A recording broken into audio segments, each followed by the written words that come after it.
There we go. All right. Kate, we're back on the grind. Let's see. Oops.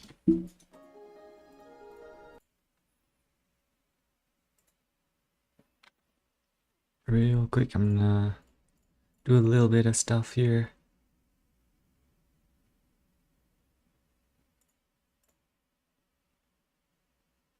Pop out chat. Okay. I should be able to read it now. Let's see. And then we're gonna, for the intro. Here we go. Yeah. Yes, sir. Yes, sir. Okay. So plan is finish the steel sword, shooting out the blades and stuff. And then after that, what we want to do is, let's see.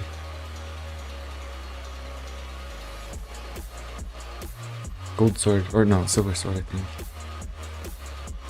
No, it's gold sword. Okay, so yeah, the gold sword. So, and then after that, we're gonna be doing the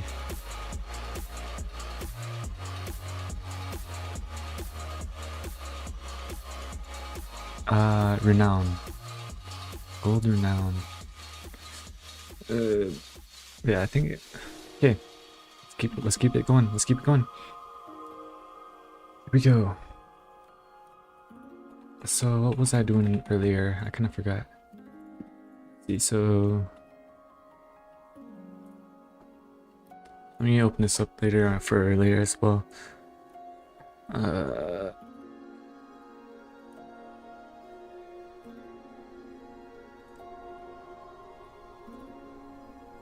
Let me make sure I know what's going on.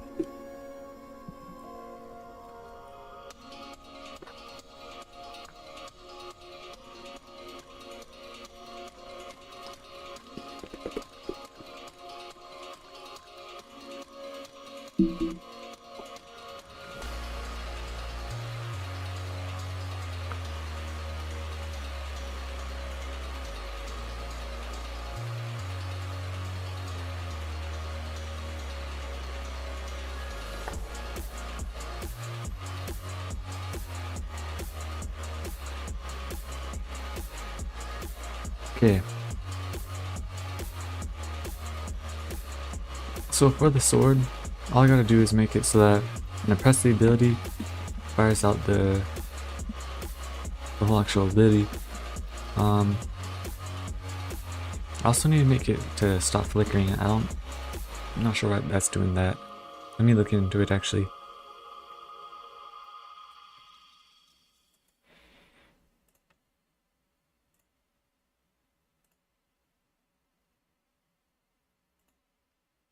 I think I was tier 3, so let's see.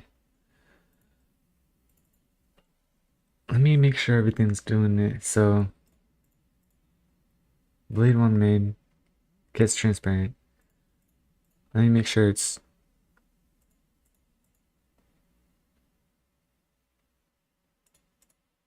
okay. That looks right. So I'm wondering is why does it let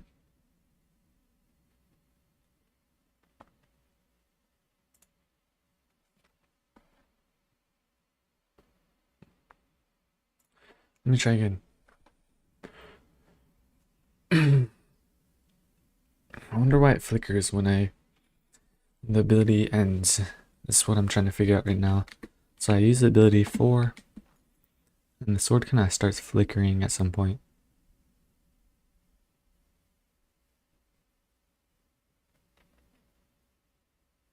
I think it's because the items are on top of each other. So I think a way to fix it might be if I come over here. Yeah, I can kind of just take the mains or the glows. And I can just like maybe shift them just a little on the sides.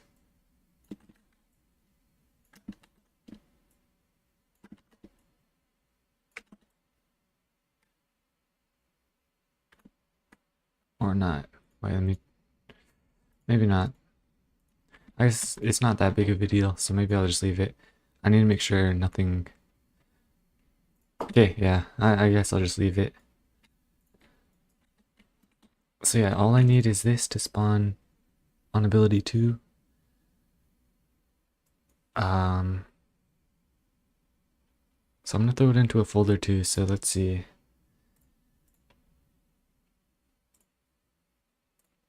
Server storage, ability storage.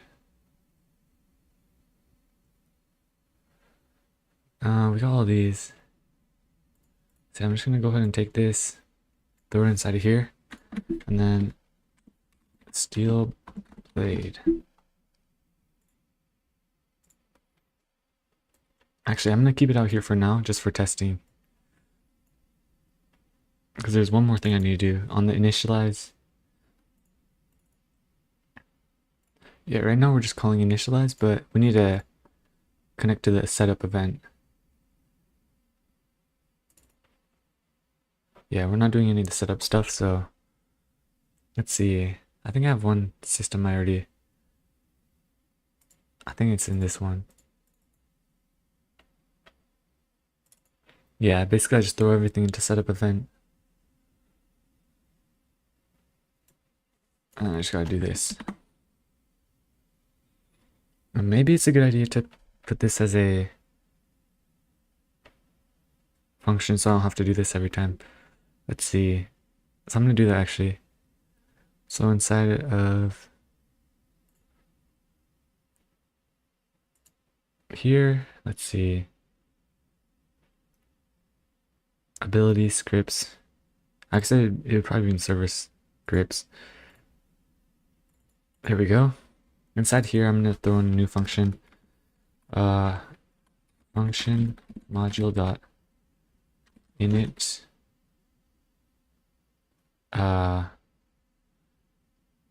Ability model setup bindable event, and then actually I need a model as well, so model. And I don't think I need setup actually, because if I already have the model, then I can just get the model stuff and everything. So actually how I'm gonna do it is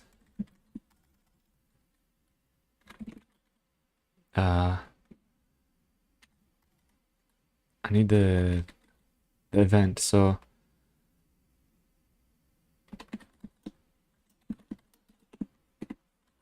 model.events asset, perfect.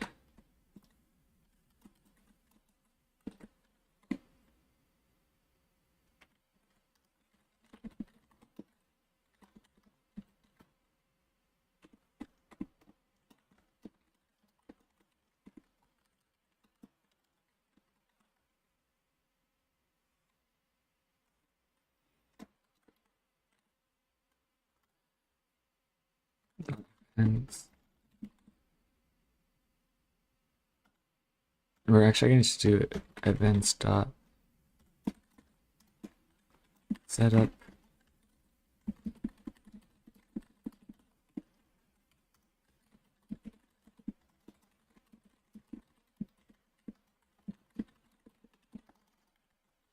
and now that we got all this set up, we have a reference to the setup event, and then we can just set it up here. So we're going to need a callback though.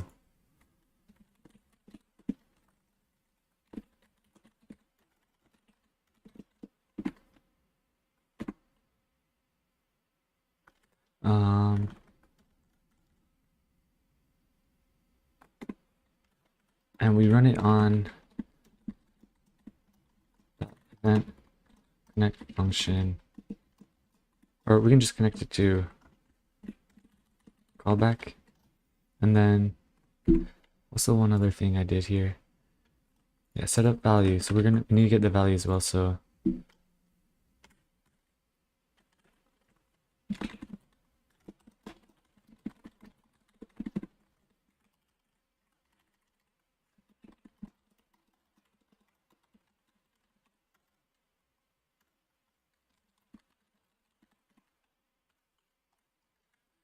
And then let's see. We need the values. Full equals model. I'm first child. Values.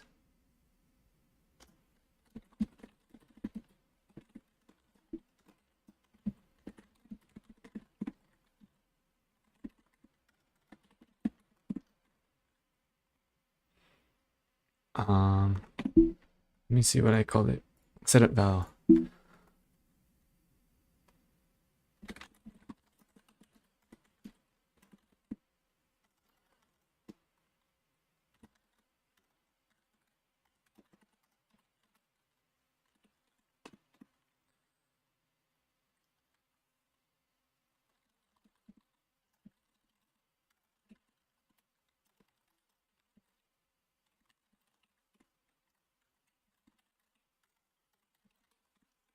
Okay, there we go.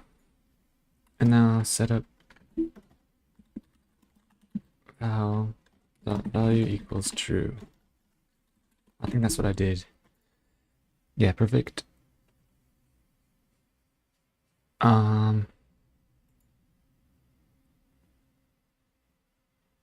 Let's see.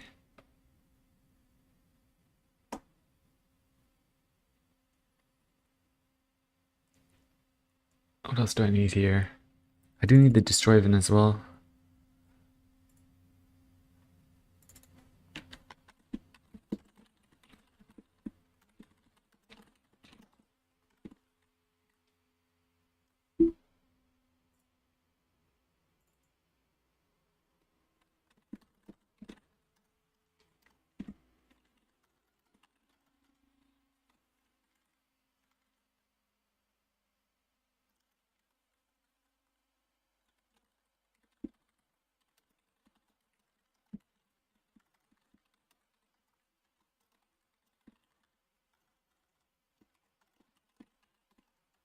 I think it was cleanup. Let me double check. Destroy event, cleanup, yeah. I just called it destroy event, which I should probably call it cleanup actually. We'll do that real quick and then perfect.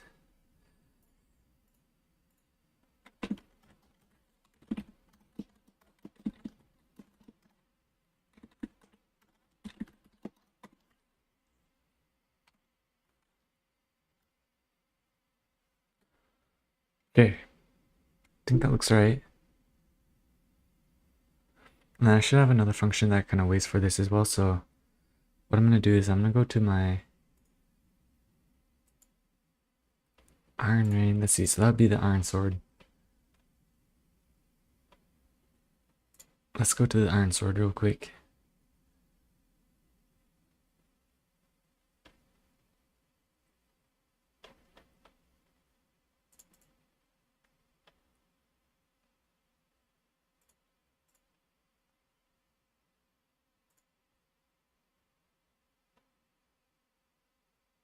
And then let's see. Basically, where's the weight? This whole thing, I can probably throw this into a custom function. Await, item loaded. I could do it like that. Function module dot await object load.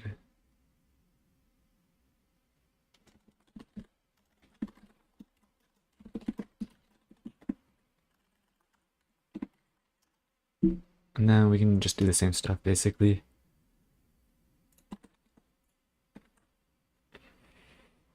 And we don't need the clean, we just need the values and the setup value.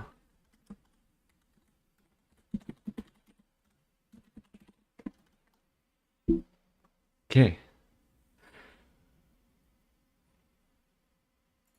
And yeah, basically, I just gotta do this.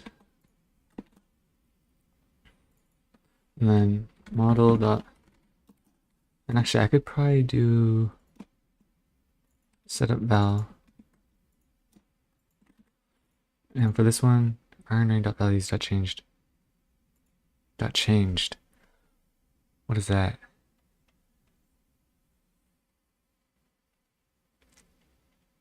Oh, and music. I forgot about that.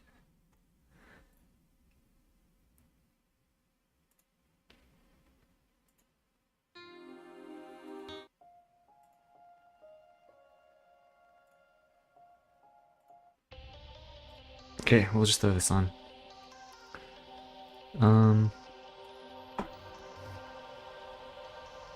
That value's changed. Wait, so yeah, I just need to find where it changed is. What has changed?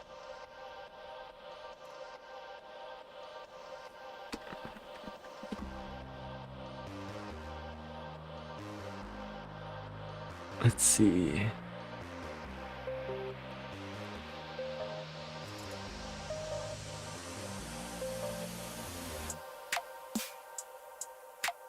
Oh, that's just the values that changed.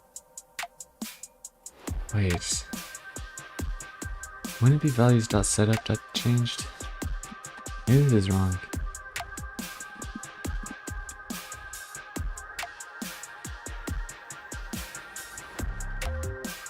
I don't know how it was working earlier, because yeah, I think it's supposed to be like this.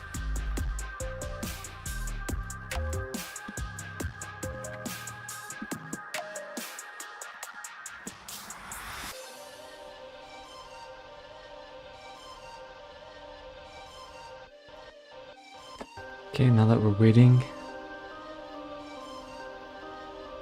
dot vents, set up fire.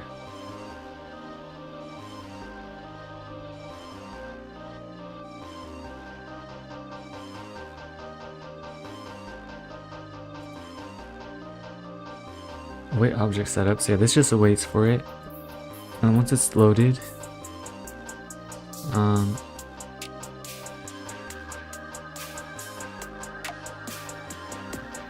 actually I could probably reuse this for other stuff too.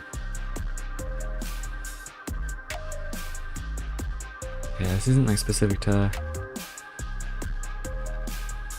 abilities. For now, I'll just leave it like this though. But let's see. Setup cleanup. If not value, then it's gonna wait for it. And then that's what this does. It's just gonna wait for it. And ironring.events.setup fire. Events.setup fire. Let's see.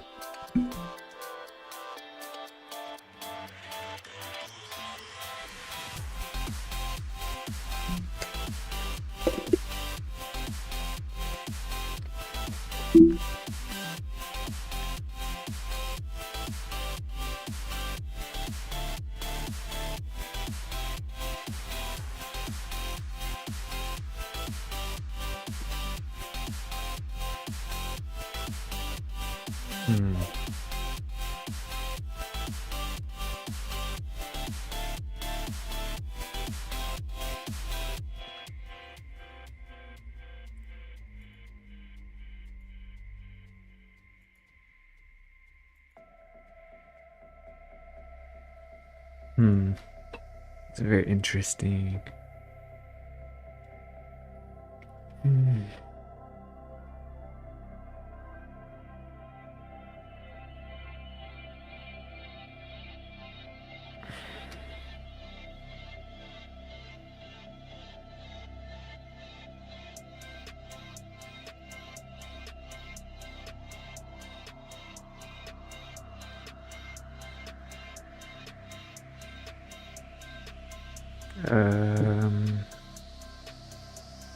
What was I doing?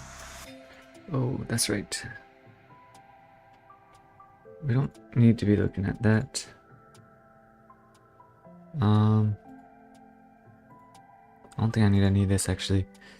Let's see. Yeah, I just need to do the setup thing, so init cleanup. I'm gonna call it setup actually.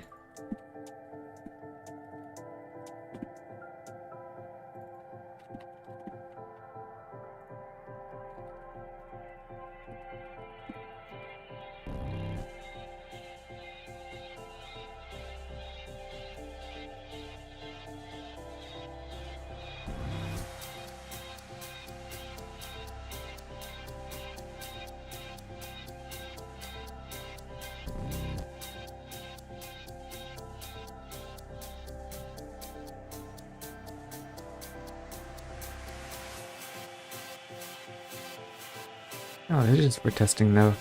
So, I mean, for now, I can actually probably close all this.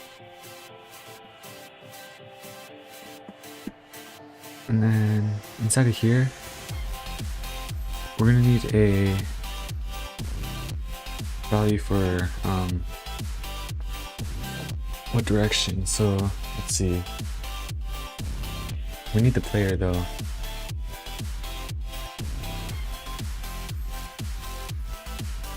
Let's see.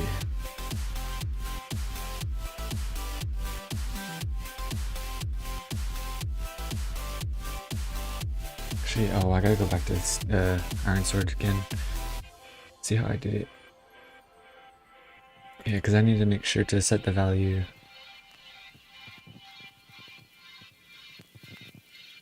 Set up fire with the player.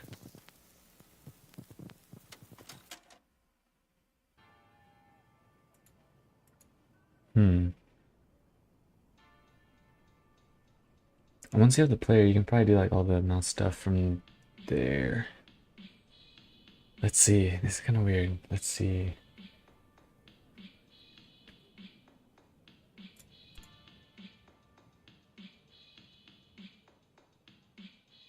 Set value dot change dot weight. How do I want to do this? It's kind of weird. It's kind of weird. Very interesting. Oof.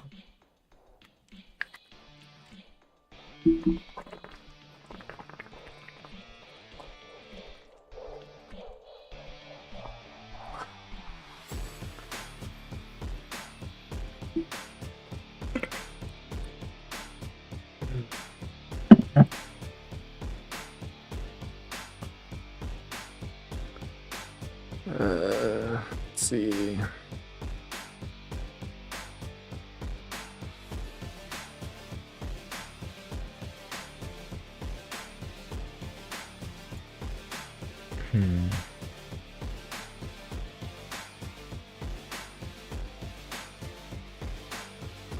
Okay, but I cannot focus. Wow. What's going on here? Okay. Okay, what?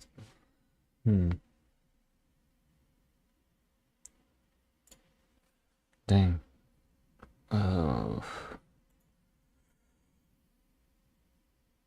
What am I looking at? What am I focusing on? Okay, maybe I just need to clear my area. I need to make some space. I think that's the case. Let's see. Just need to focus. Here we go. Okay, so enable attack. This is using that. This one's firing to this, and this is probably what's setting it up. So setup requires player that character. I should probably have the ability to for steel sword as well. Let's see. So let's see. I'm gonna just pull that up real quick. So I need this for sure. And then when I call the object setup, so I'm gonna from here, I'm gonna already have as dot steel blade clone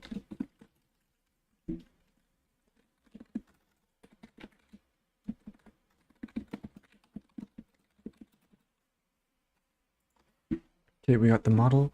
We just gotta await its loading. So ability functions dot await object setup steel blade.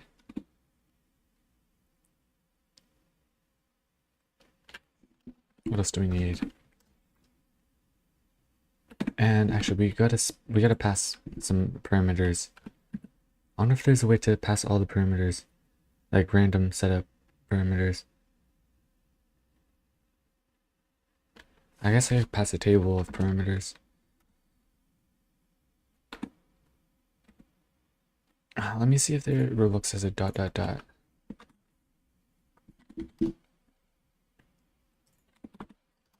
Does Roblox have dot dot dot dot? for in the args. Yes, okay.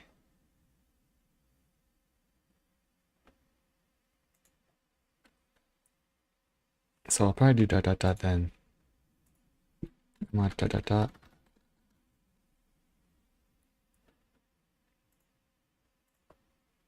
And then, oh, this is on that one. Wait, embedded model. This is for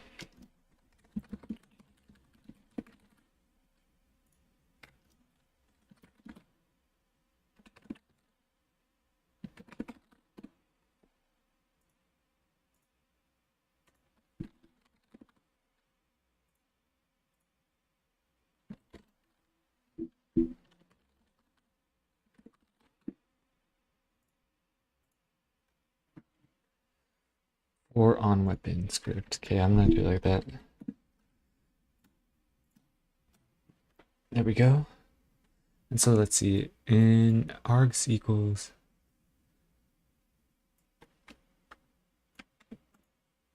combine. Interesting.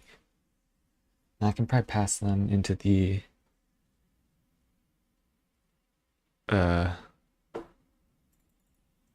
wait. Maybe it's better if I pass a table. I think it's better if I pass a table actually. That way variables have names.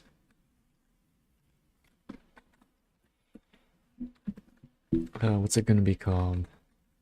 Values. Okay. Oh no, we already got something called values.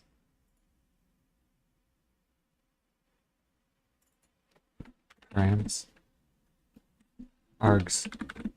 Okay.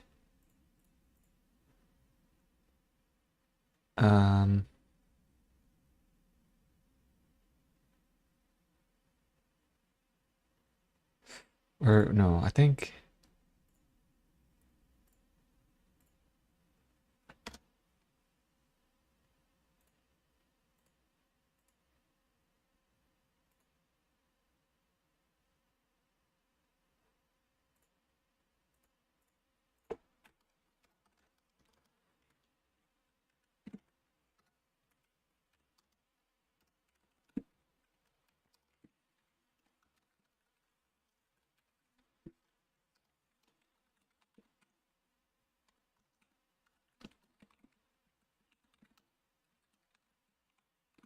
perfect for the setup.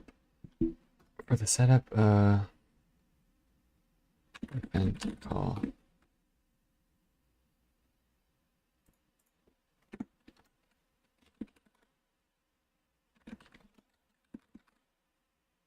Or I just do setup event.fire with args.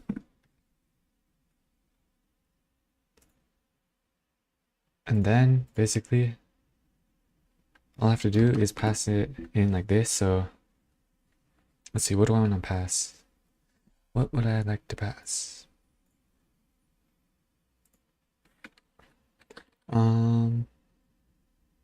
For the steel blade, I need the position, the player position. So uh, uh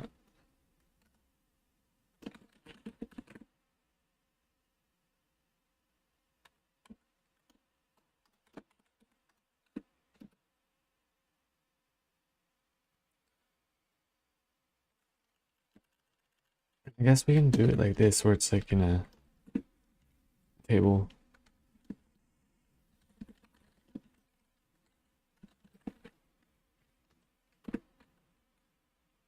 So we're gonna pass the position of the player or start pause, and then end pause.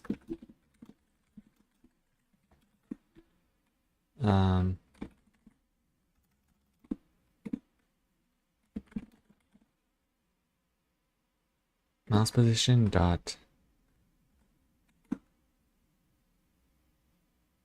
this is from a script, so let's see. So it's gonna be player position.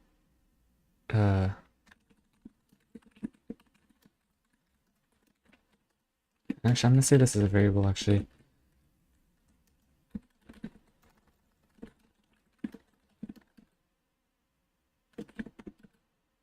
nice. Okay.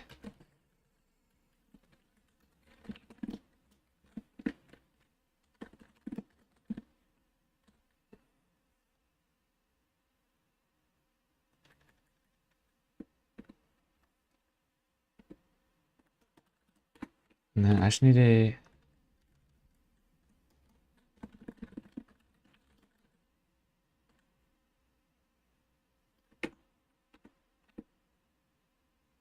Is that correct? Mouse position minus. I think that's what I want actually. Times 100. So it's a range of 100. So you can go maximum of 100. I think that's what I want.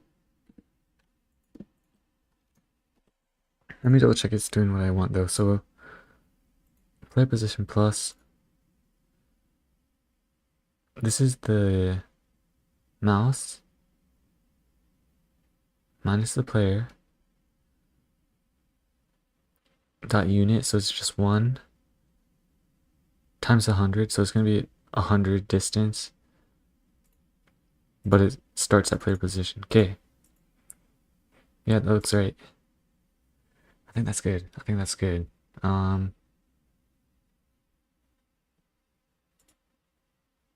Yeah, so it's gonna go 100 points no matter what, basically. And actually, what I'm wondering is if it's even. I don't even think I need to do this.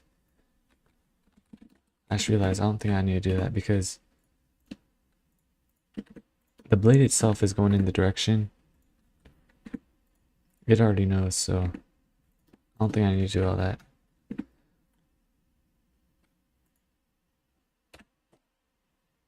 Yeah, inside of here, on the setup event, which we're gonna have to call from ABF.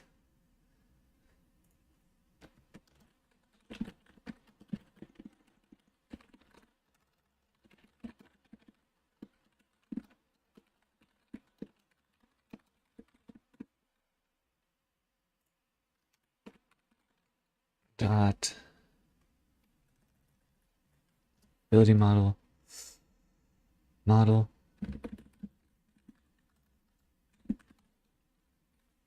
did I call setup? Yeah, setup and then cleanup. Anything else? Okay, nice. I think that's it actually. And then let's see.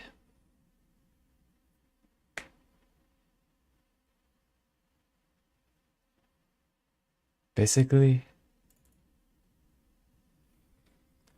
I wonder if instead of tweening the position, it's better to just move it. I think I have to.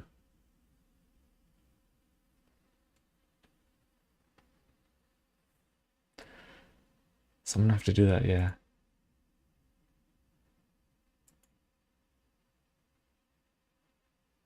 But I do have, I already have arguments though, so.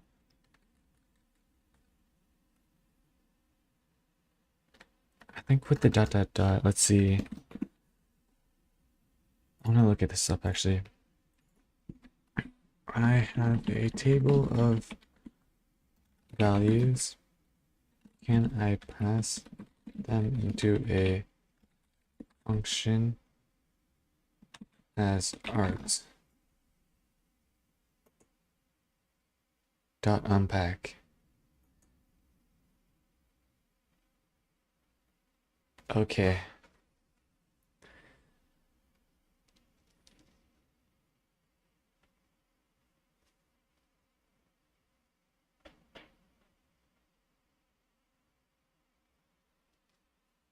Okay, I think I just gotta use unpack then.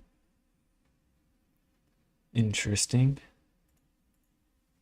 So it's gonna take in start pause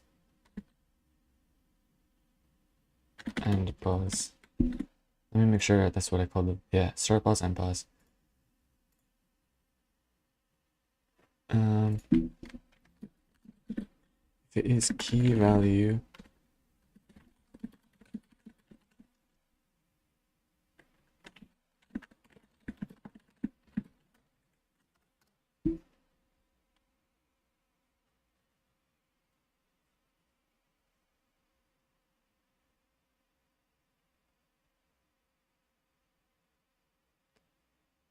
oh, I can't.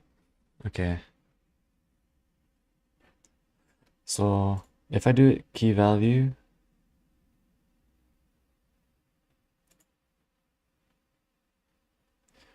I think it's let's see, because this is kind of the area I'm going to be working in more, so I think it's better to have the arguments there, meaning I'm just gonna have it like this, whoops, like that, and I get the arguments here. So yeah, arguments dot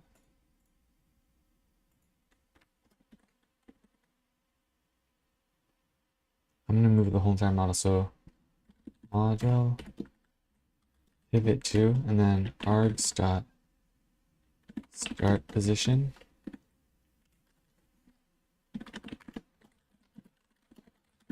I think I can do that, right? I wonder if I can do that. How do I do that? I'm gonna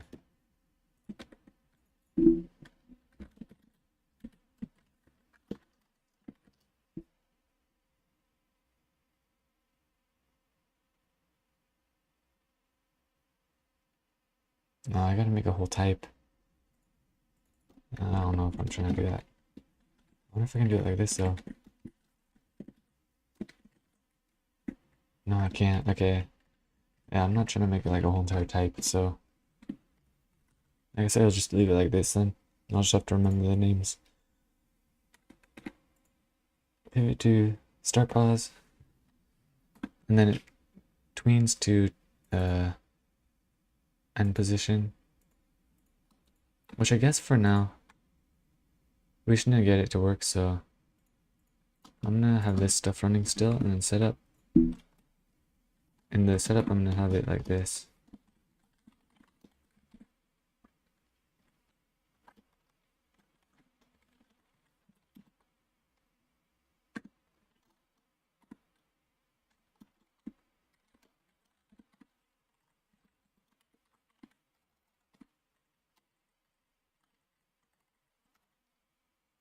It's gonna be a pivot to use a C frame. Okay, so C frame dot new, and then from the position.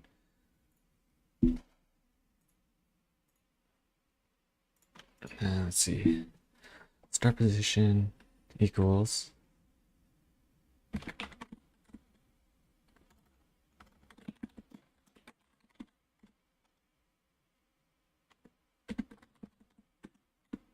yeah, I guess that works. And then end position would be, for now, I mean,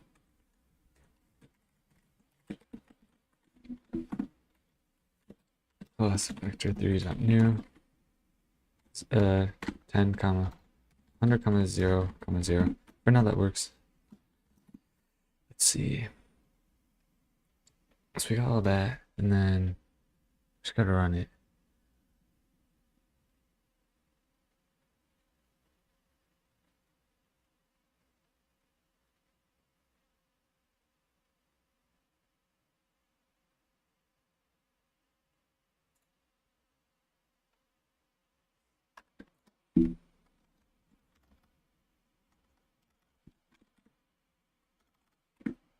The one thing is that I kind of gotta filter it here though.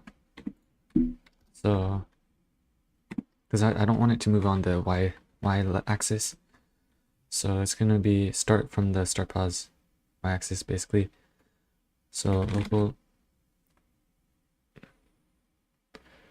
direction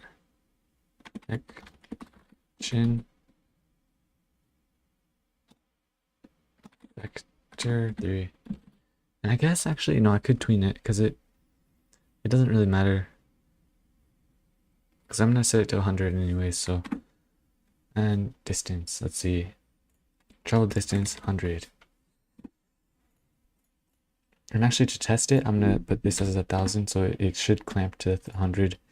Direction equals vector 3, or wait, direction, no, destination.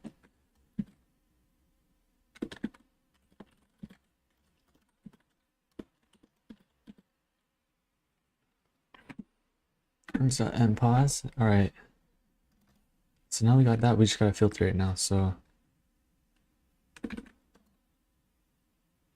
actually, no. What we can do instead is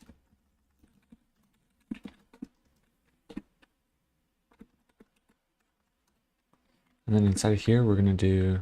So this is the y value. It's gonna be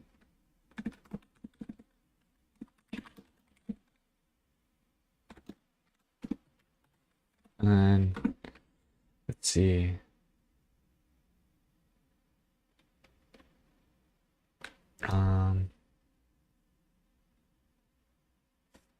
This is gonna be the args.end pause.x, and then we need the z value.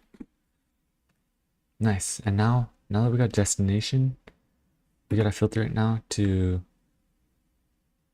go to, let's see, kind of what we were doing earlier, where we're gonna limit the distance. It goes, okay.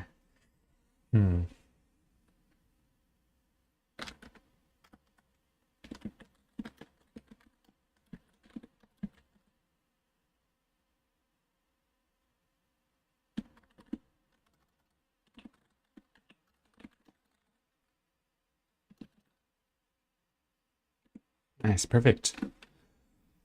And now all we gotta do is just this.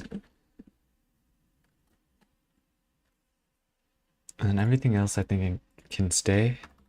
The one thing is I need to switch the repeat count to 0.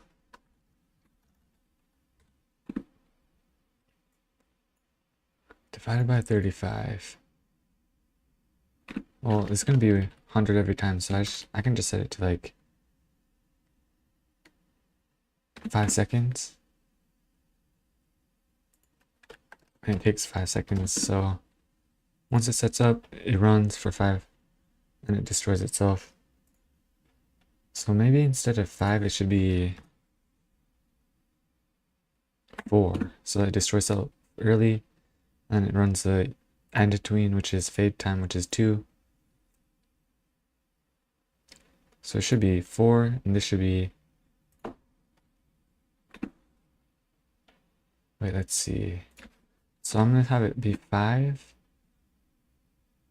This weight is 6.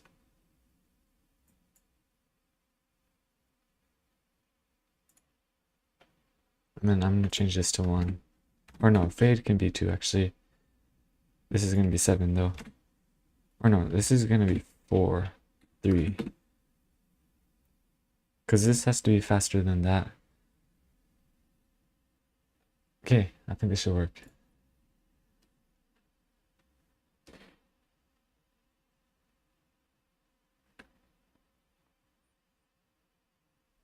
No.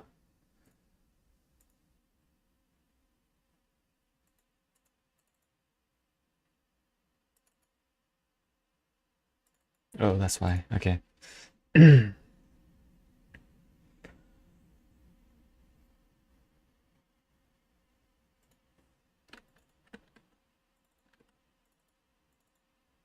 Okay, that should fix that.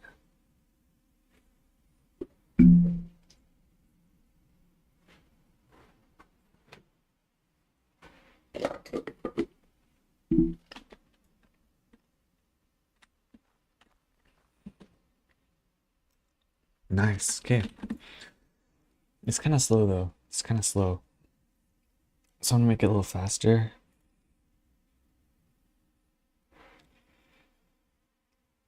Let's see.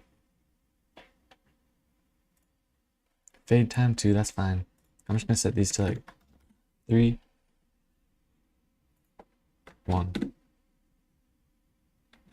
2. I'm gonna make fade time. Wait.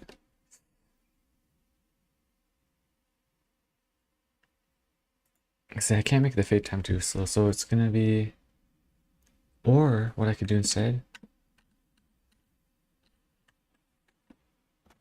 of doing all that, I could just set this to like 150, make it go further, because 100 isn't that far actually. So if I make it go further, actually let me try 170, and then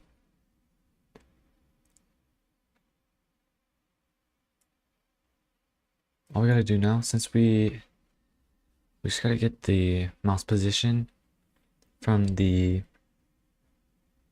Argenson. We'll do that from the, and instead of doing it like this, let me see, -100. That should do it from behind.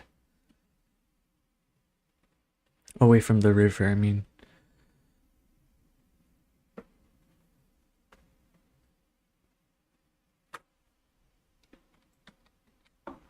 It should just go backwards. Nice, perfect. Values is not a valid number. Oh, it's because it's trying to kill the NPCs that I just threw over there. So yeah, that's fine, that's fine. That's just because the NPCs don't have health or anything yet. At least the ones over there. These are just like little dudes.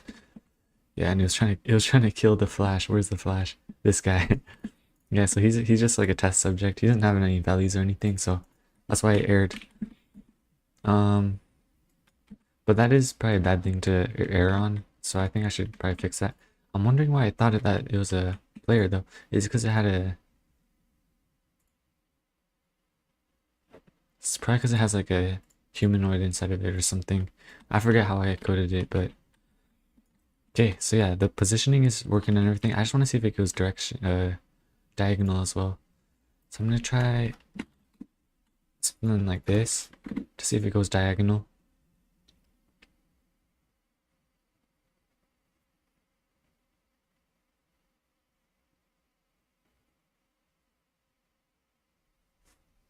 And I'm assuming it's going to go diagonal. It's going to go, I think, like, perfect.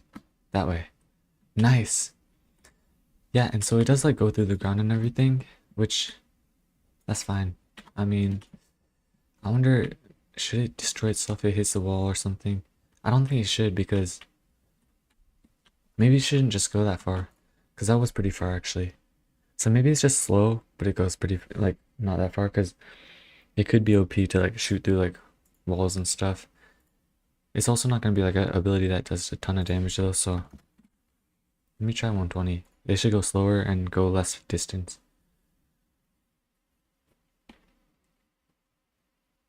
Because it is also going to shoot out 3 of them, so yeah, it's going to be interesting. Interessante. Yeah, I mean, yeah, just going into the mountains, so you can't really tell. But I mean, I wonder if it's a good idea to have it like a, instead of doing it like that, it stays hovered on the, and if it hits, it's gonna raycast down, and if it hits something, it's gonna go above it. Or something. Like if it raycasts and like something gets closer, then it's gonna like hover a little. I don't know how it would work like on these things though. So maybe like it raycasts down. If there's a gap for it to go through, then it's gonna go up a little. I wonder if that's an idea. So yeah, it's gonna like raycast down, and when it gets to like maybe here, and it sees, okay, it's hitting something. Oh no, it's gonna raycast forwards. So it's gonna hit the wall. It's gonna see, okay, there's something here. It's gonna check up, and then it's gonna raycast again. If it hits something, then it's gonna keep checking until there's a gap right here, in which case it's gonna start moving up, and then it's gonna keep going. But the one thing is that I'm gonna have to mess with the tweens, and I don't think I could do it with tweening, because the position is already getting tweened, so I'd have to do it manually, which is fine. But I wonder if it's worth the effort, because it would be cool though. It would be cool because it wouldn't go through the ground. I could use it here and it wouldn't just go straight to the ground. It would like hover above the ground. I think I should do it, yeah.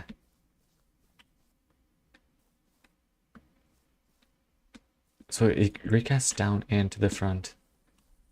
So it makes sure one recast is down, and if it the distance is either bigger or smaller, then it's, or if it's bigger, then it's not going to move anything. If it's smaller than the range, it's going to go up. So it's going to have one recast for down to keep it hovering, and one recast forwards to make it pre-hover higher if it needs to. The one problem is, yeah, if it goes into here, if the wall's too high, it's just not gonna hover and it's just gonna go straight through the wall, I think. Because I don't want it to go like instantly like teleport up and then keep going. So it's just gonna hit here, it's gonna hover up, and then it's gonna go past. Yeah, let me try that.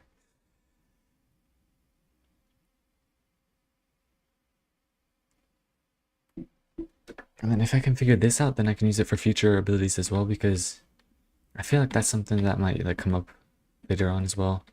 So it'd be good to get it now, so I don't have to worry about it later. Because yeah, there's a bunch of abilities that are going to shoot out stuff. Okay, so let me go ahead and do that then. So it's going to be in here. Yeah, I'm going to have to do some weird stuff here. So I already know the direction I want to go. I just need to figure out where to go up and everything. I don't think it's going to ever go down. So it's just going to go up. Kind of like a staircase. Okay, but I do need raycasting, so I forget what. I think it's like world something. I need to require like. What do I need to require for raycasting? What to require for raycasting?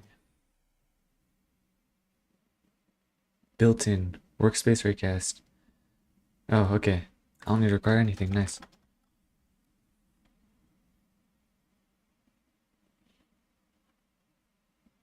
Okay, so how I'm gonna do it is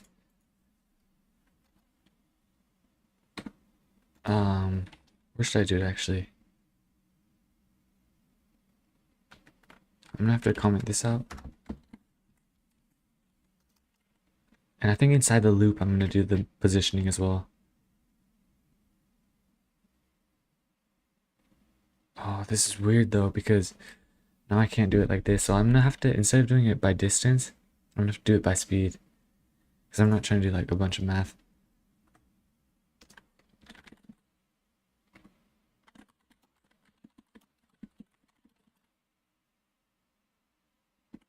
And this is gonna be running every heartbeat. So I don't think I need travel distance anymore, unfortunately. I do still need all this because I just need the direction and everything. So I need this. This is gonna serve as direction.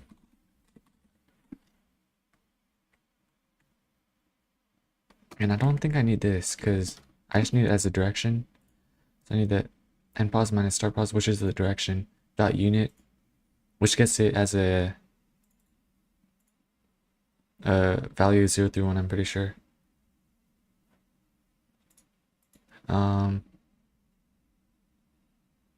Or yeah, it like clamps everything to 0 through 1. Let me double check that's what it does. Does unit clamp back 3 values to 0 through 1. No, it does not. It normalizes. Yeah, well, sorry, that's what I meant, but yeah, same thing. Same thing. Alright.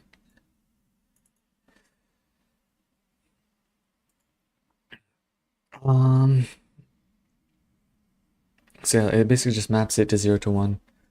And then let's see. What do I have to do here?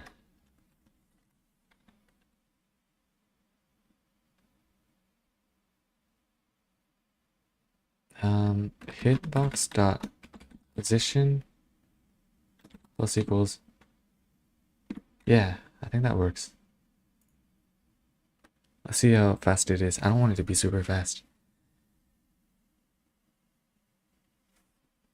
Oh, I need music. Okay, I'm on a roll right now, so gotta get the music up.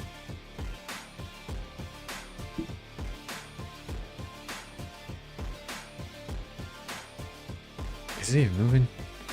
I don't think it was moving. Let's see.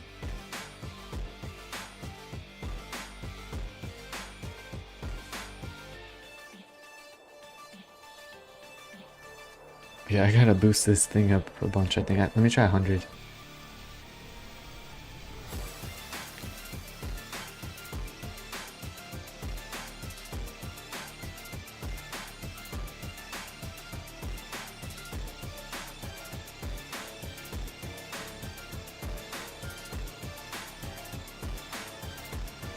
What the heck?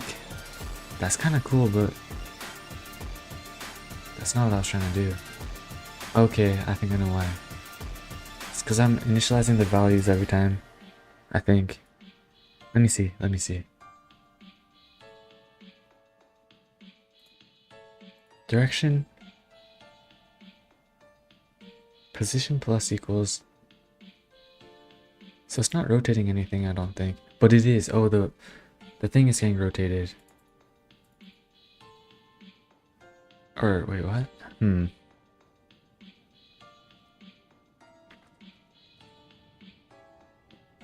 That was interesting. Let's see. Oh, man.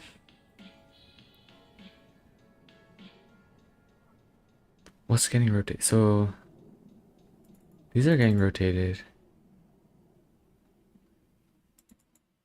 I don't think they should be getting rotated.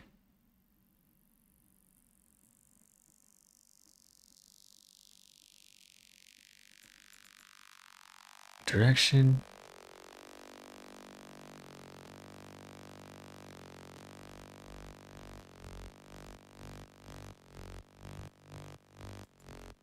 Oh. Wait, no. Move direction, yeah, that's right. I wonder why it's rotating.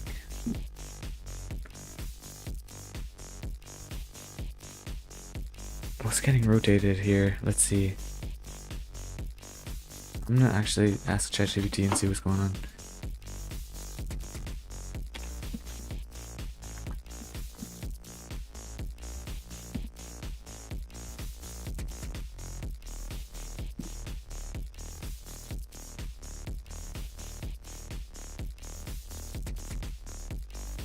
You're rotating the blades. I'm rotating the blades. I don't think that has anything to do with this. Hitbox dot position, and hitbox is the one that's. You're moving hitbox position linearly, rotating the blades.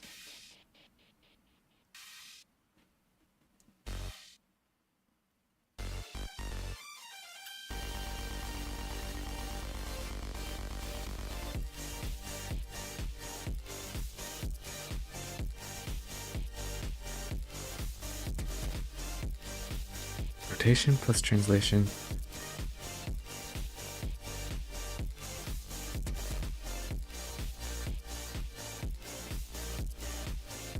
But you never use this. Destination. Oh, I'm never using it, you're right, wow. Oh, it's because I gotta use it over here.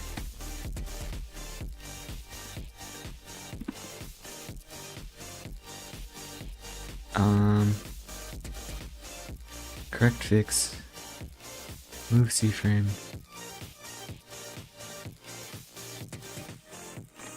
Oh. I guess I can do something like that. Because I'm not using Queens, so this should work.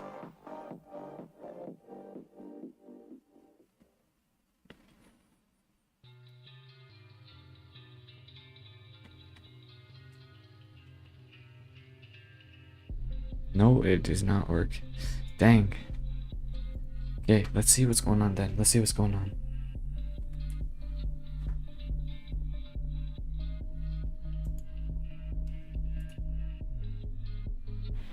So got new direction times travel speed. Something's getting rotated. So yeah, I'm gonna go ahead and delete all that then. I can probably fix it somehow. So I'm gonna try having it so it doesn't rotate at all. Let's see if that fixes it or if it's just straight up.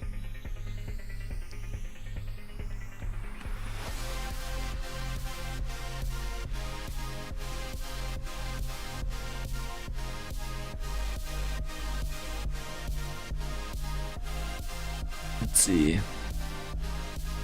Okay, so that fixed it. Dang, it's kind of fast too. So it is the blades rotating. I think, is it because they're glued? I thought whatever it's glued to, when it rotates, it doesn't move. Other. That's interesting. So it's when those things glued move. It moves the other. It moves the hitbox too. Well, what I'm wondering is because this should be like the world position. Let me see if I can change it by the world position.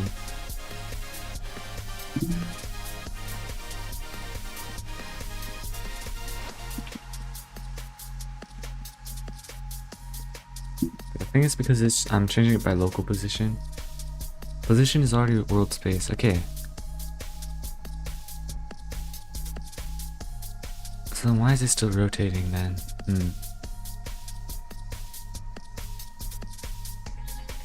It's because of this though. So whatever this stuff is doing.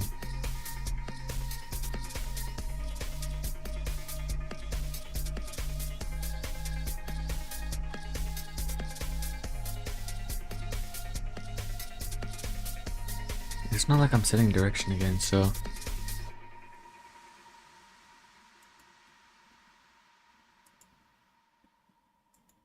Let me try doing like a thing where I print. Just to make sure that it's not changing, because it should not be changing. That's interesting.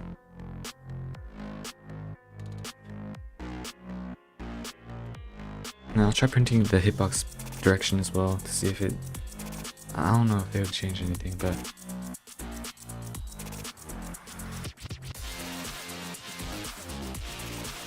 Okay, yeah, so it's working, but it's not.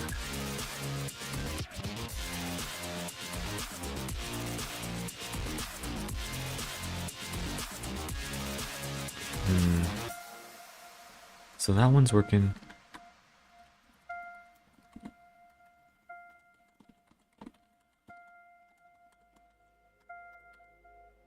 Is there a rotation? There we go. Let's see if the rotation is changing on the hitbox.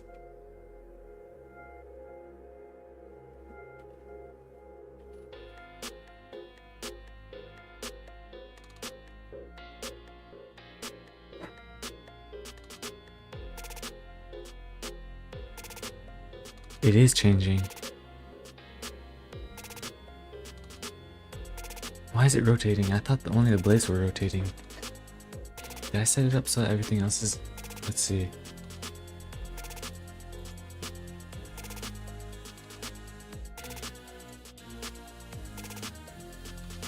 So yeah, these are 3 different parts.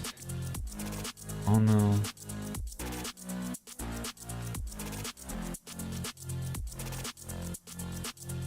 Very interesting.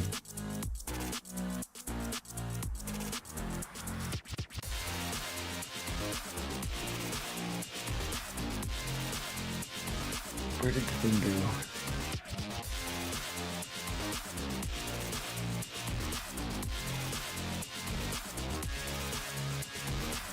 Oh, it's over here. That's why. Okay, let's see how I formatted it. So this is connected these two through this glue. What I'm wondering is why is it that when these rotate, this rotates too?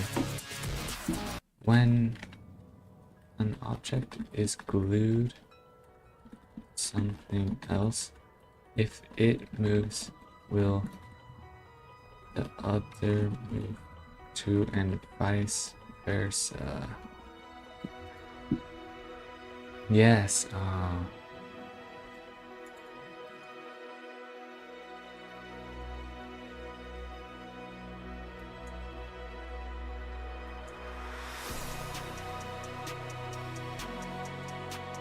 Okay.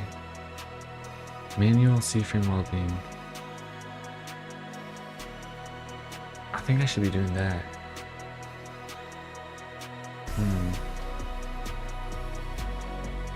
Attachments plus constraints.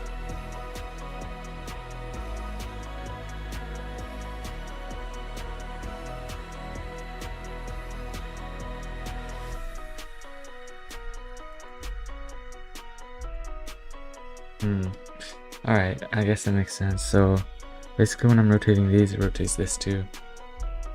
What I'm wondering is why is it that shouldn't be a problem though still, because this thing's position shouldn't be messed with. Unless I'm thinking about this wrong. Let's see. Because yeah, right here I'm doing the plus equals position plus equals direction. Direction is never changing. And this shouldn't really matter.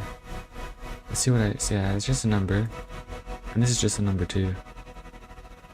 So yeah, right here. Is it because plus equals? I don't.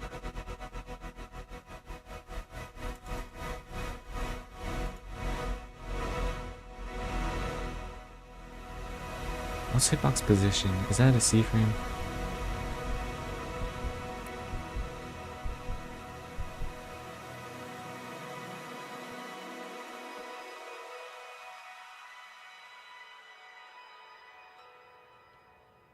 I wonder if there's a way to just set its position. Yeah, but it's in the world already. So why is it rotating? It's moving around in a circle for some reason. And it's because it's rotating, but this shouldn't be local. I thought this is world global. Let me try C-frame. Frame equals. I'm gonna do it like this. Frame.new. Okay, let's try this. Let's try this. If this works, I'm gonna be confused. Actually, no, I'm not gonna be confused because hopefully this works. We'll see.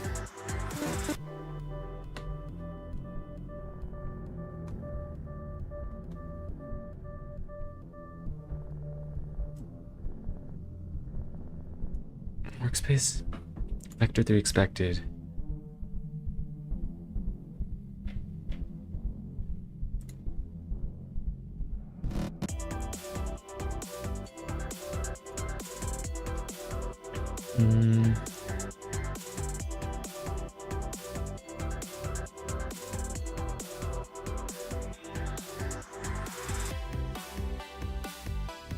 Wait, what? I'm in the wrong script.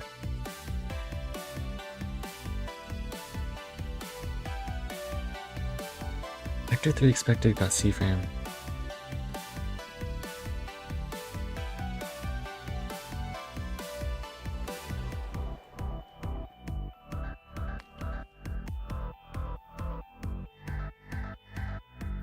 Oh, can you only do it by...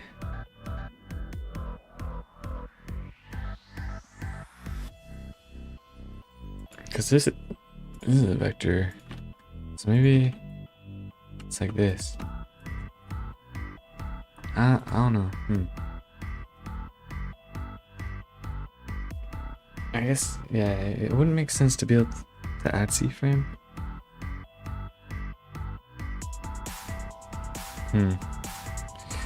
Yeah, it's very interesting. Okay, now it's working. See, I guess that was the problem. Very interesting.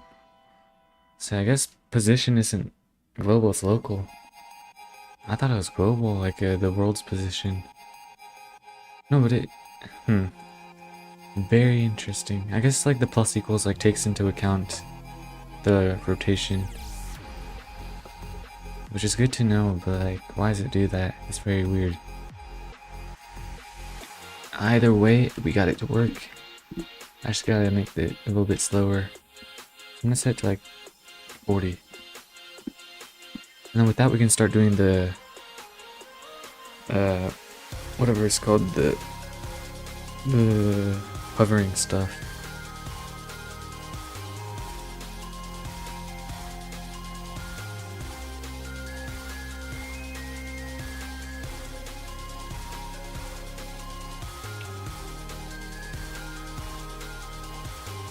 that might be a bit too fast still.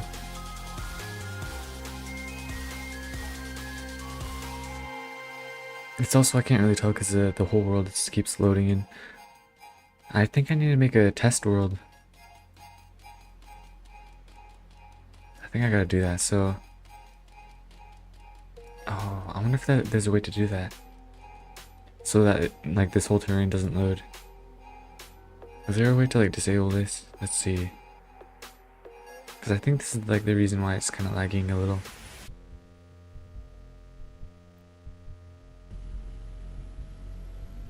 Maybe not. Yeah, whatever. It doesn't really matter that much anyways. But, let's see. Yeah, I'm gonna set it to like 25. So that's gonna be really slow. Let's just do one more test and see if this is it.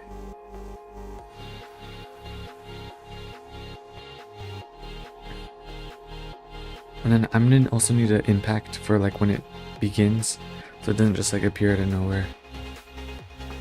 I think.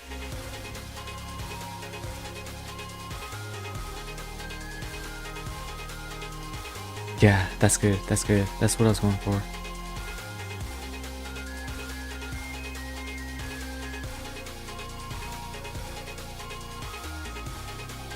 So I'm just gonna go towards the mouse.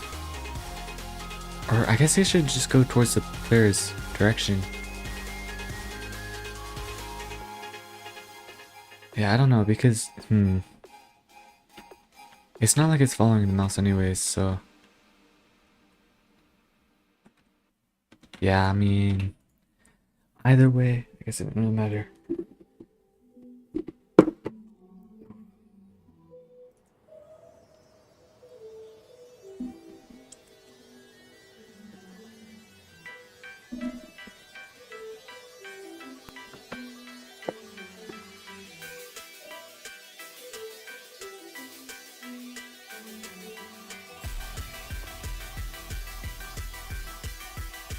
Okay, I think we're good to start on this then. So...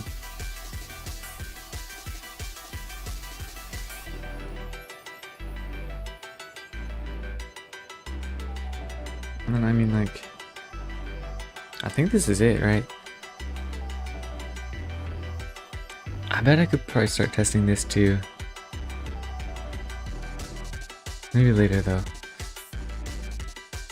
I will add like a little print though, so I'm gonna do like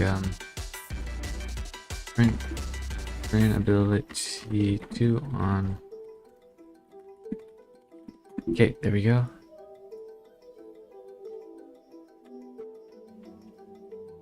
We got all this. I already did that. I don't need this anymore. So yeah, we're just gonna have to do all the... And yeah, we don't need this anymore either. Place with character value, we'll have to do that later.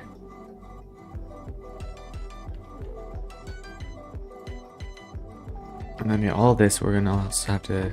I'll set up a to-do. There we go.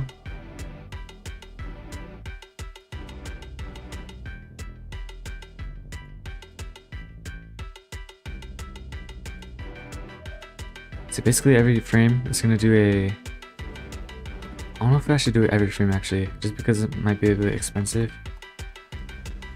So I'll set up a value, like a local check val. Actually for now, just because I need to get it to work first, I won't have to worry about the performance, I'll just do it on every frame. So hitbox dot, actually I think it's game raycast. What was it? Let me check.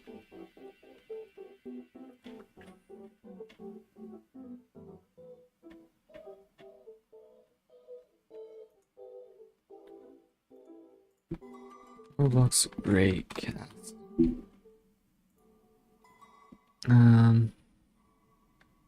Workspace, there we go.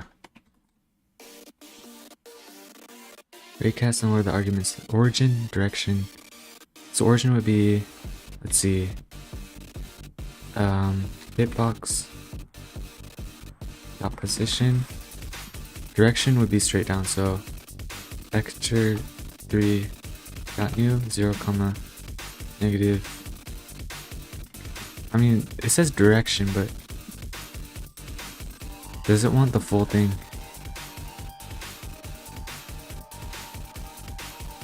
Raycast params, which is a table.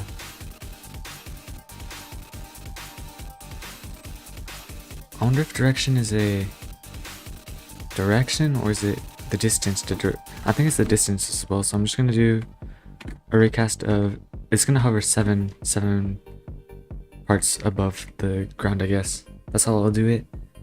And then let's see. Raycast params.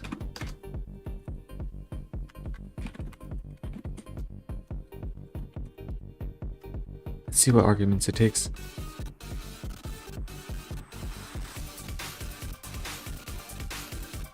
Okay, what are the raycast params? I'm gonna have to look this up.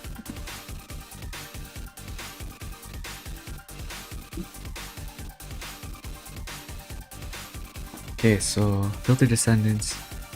Ignore water, yeah, sure. Ignore water. It's true. I guess. How do I do this? Dot new. Oh, so it's a.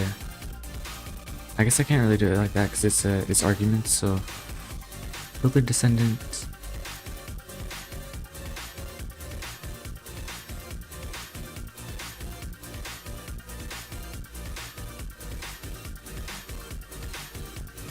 Oh no, I don't do it like this. I don't initialize it with values. I just set this values. That's interesting. Okay, equals false or equals true.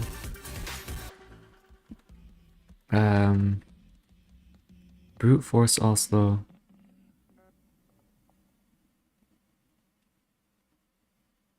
No, that is not a good idea. I would assume it's actually defaulted false though, so. Or actually, no, you can never be too sure. Okay. Raycast params dot filter type equals like blacklist us exclude self model. So this is gonna be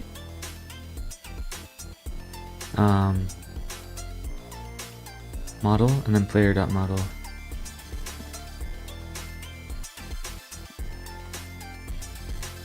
We don't have a reference to player. Okay. So I guess args dot character, and we can just pass it in here.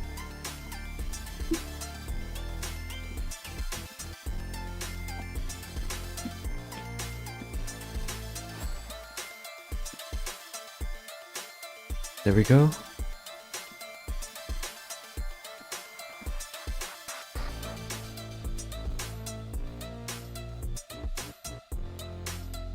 True. Raycast params dot filter descend collision group. That's important too. I have to do it by world, so this is gonna be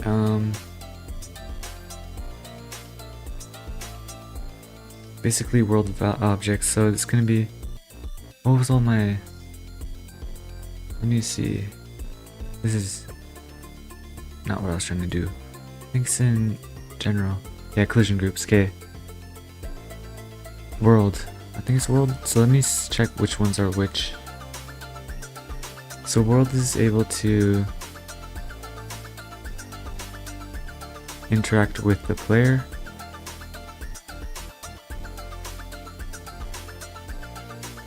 Wait, what? Let's see.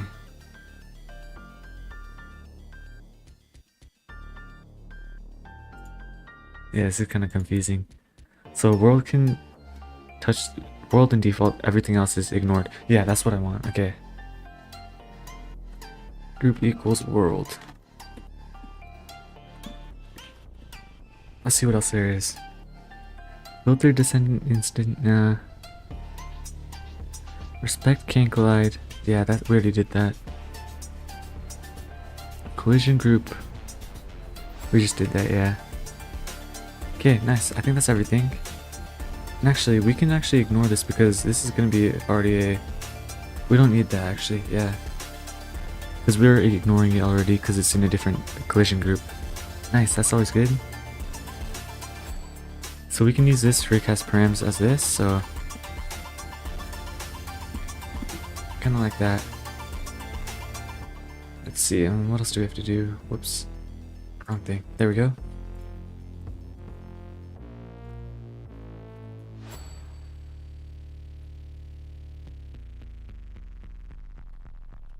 And actually, maybe it'd be a useful thing to have my own version of, so I don't have to like initialize this every time. So I'm gonna go ahead and do a new function over here. So function ratecast init ratecast param or something.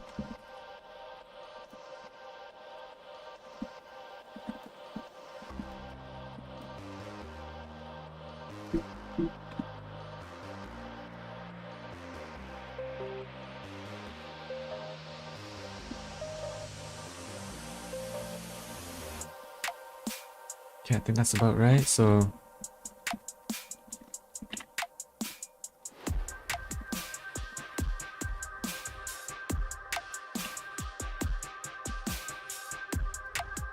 nice. There we go. Hello, how's it going, bro? How's it going? I'm working on the shuriken thing right now. That's kind of what's going on right now. But yeah, it's taking a while because I wanted it to do a little bit like recasting stuff. It's making it a little bit more complicated, but I think I still got it. But yeah, so basically if it's hitting something, it's gonna go up. So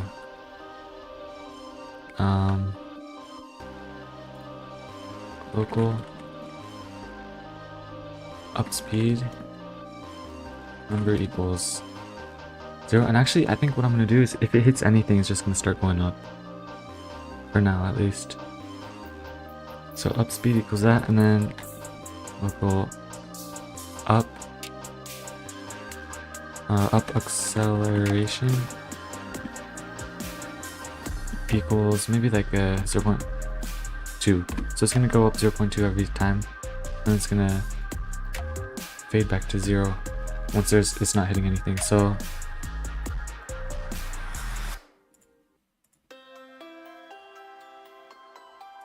and then yeah, I'm gonna have to initialize a new up vector every time, so it's gonna be like a local up move equals vector3.new and then 0, up speed, 0. Up speed minus equals up acceleration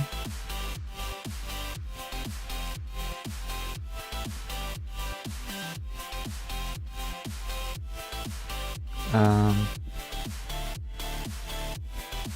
then, or this is only if it's not recasting. So local casted equals, what does this actually return? Let's check that real quick. Then returns the raycast result if an eligible object or terrain intersects. So if I even get anything, then I'll know that it hit something. So I could just use this basically as a boolean, just check if it's something, I think. Did it say if it returns a null otherwise? Cast optional. Then returns the raycast result if an eligible.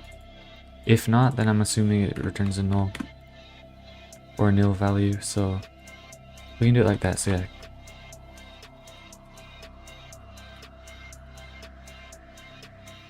Raycast res. So then we got the res. So if raycast res, then yeah, we can do it like this.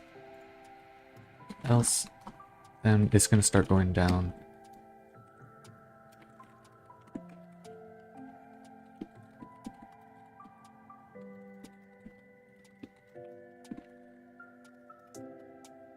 Yeah, we'll do it like this.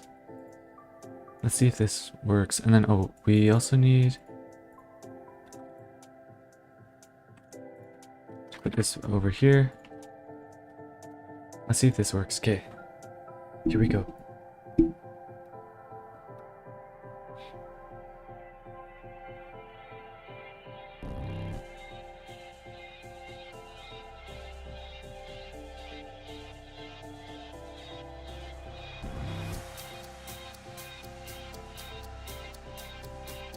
I don't see it going up though. Let's see. I couldn't tell if it was going up. So I'm gonna add print statements as well to see if it's going up.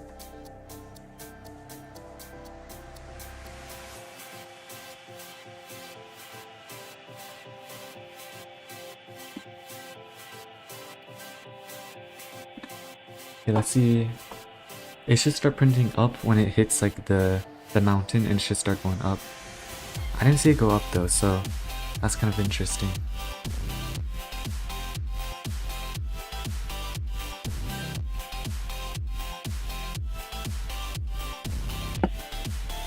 Okay, yeah, let's go to the mountain and see if it...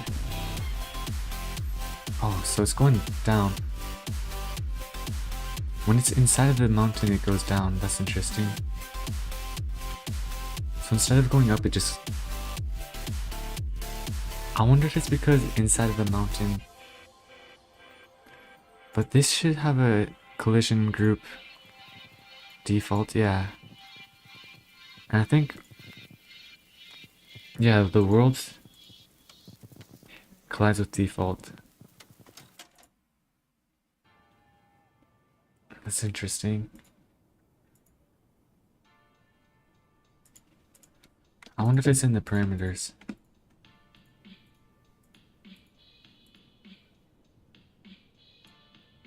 And I guess we don't need to filter anything.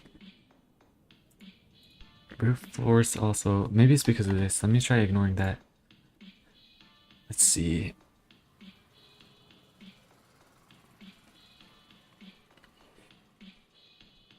This will probably make it a little bit slower though, but I think it will fix the problem, because maybe it's just because the cast is like inside the ground. We'll see. No, it's going down when it... I think I might have the code different. Okay, so let me check. So raycast result.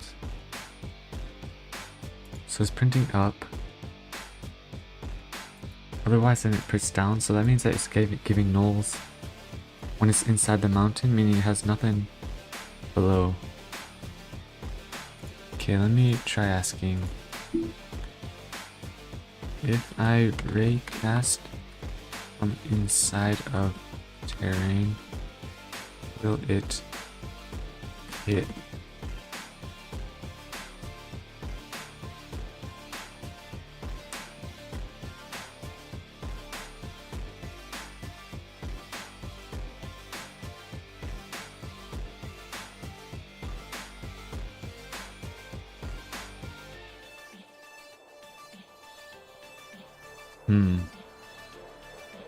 Okay, so what I'm gonna do instead, actually, instead of doing like this up acceleration, or actually, before I give up on this, I'm gonna try and make it a little bit faster. See if that fixes it. So it goes higher faster.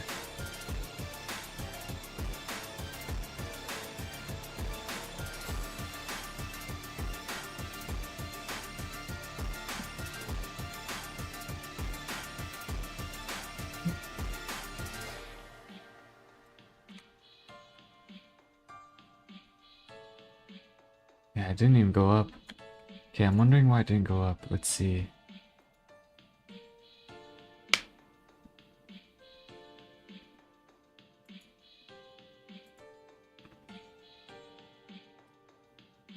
Direction? Oh, it's probably because of this. Oh, I'm not doing anything with this. Yeah, that'll do it. Yeah, whoops. Yeah, I forgot about that.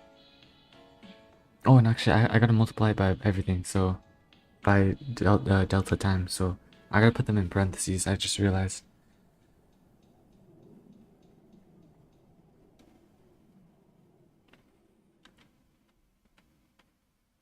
Okay, but that should fix that. I think it should... Holy shimoly.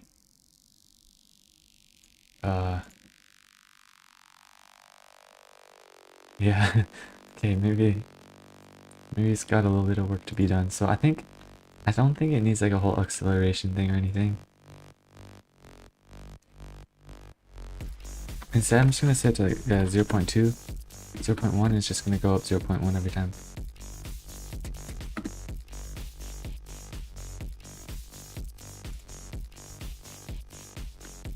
And then yeah, I gotta multiply both of these.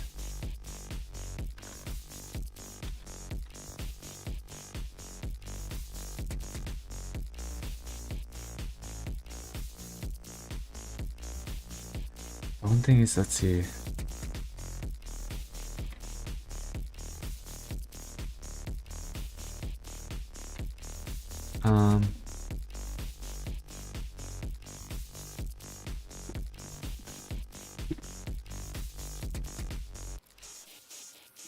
So I think something like that. So it just goes up. Oh, but that was 2. That was not 0.2. Whoops. Okay, I'm gonna have to fix that. But now it's not gonna go down, which is what I kind of wanted. So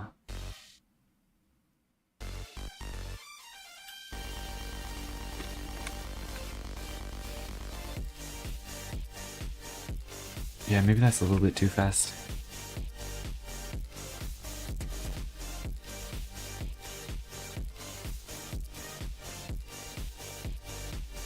So instead of 2, it's gonna be 0.1. I'll try 0.1.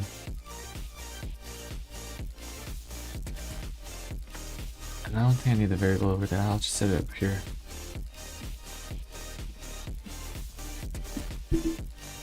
And actually, what I could do instead is just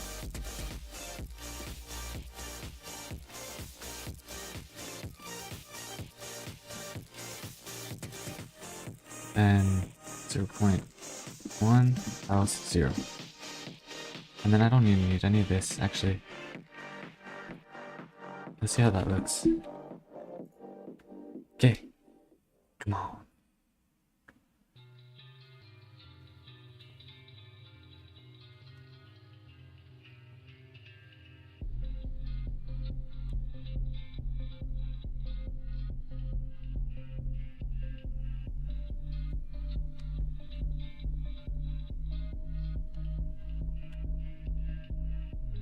It worked. It worked. I mean, I do want to test it like on this thing though. I want to see how it works with that. But I think it worked. That was good. That was good.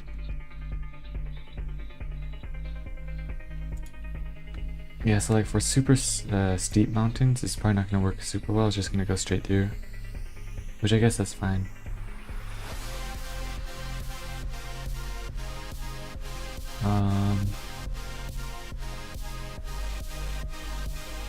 Let's see.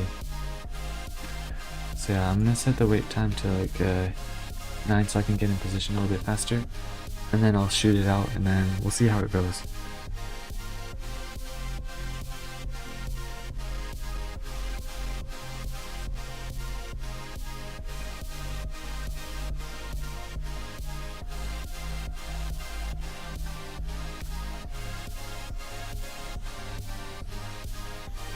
Oh, I'm not gonna have time.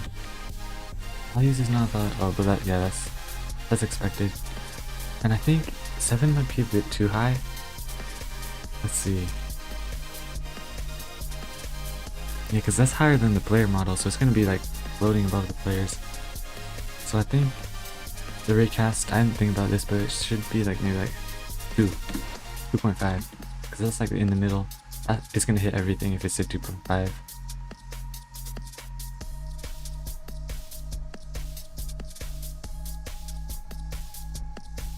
I'm wondering if that's gonna be too late though. If like the the blade's gonna just fall through the world then, but we'll see.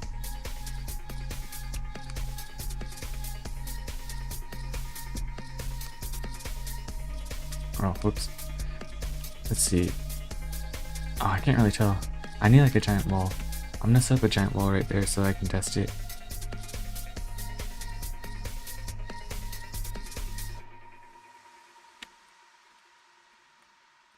Actually, I could just move my spawn over here. And I'll set up like a new part. I guess it doesn't really have to be like a anchored or anything, because it should just like float over. So yeah, let's see how this works.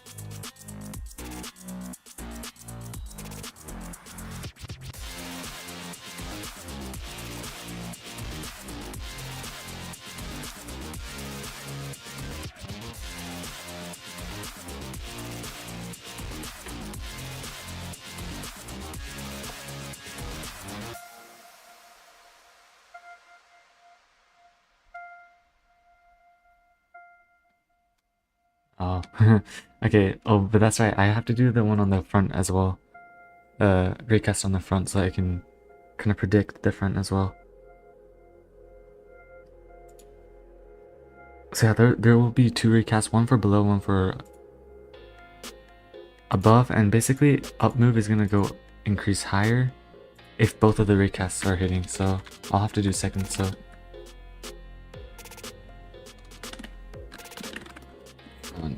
Ray with workspace, raycast, hitbox, position, and then vector, or actually just the direction. So direction, and since it's already a dot unit, all I gotta do is multiply by like a value, so like 10 in front of it, comma, raycast, rams. Okay, there we go. Raycast down.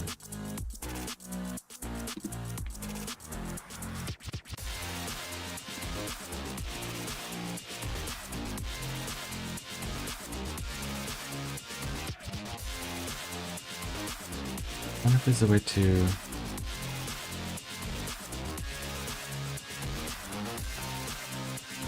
local up sound equals 0.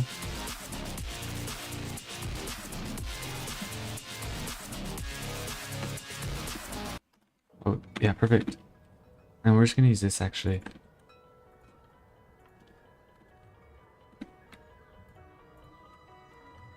There we go.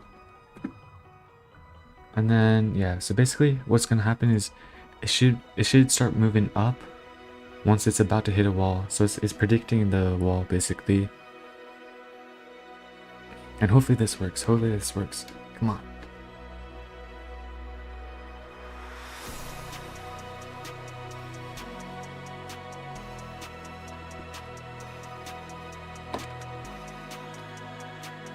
It should just start moving up right before it hits the wall.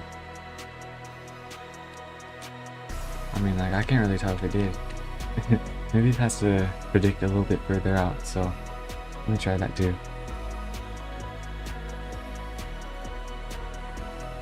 Yeah, 10 is just not enough, so I'll try 30. Maybe it's gotta be faster. So I'll try it for the front, it's gonna be this, and for down, it's gonna be just 1. Okay. So it's gonna go fast up, and it's also gonna go forwards up. Oh wait, what? Yeah.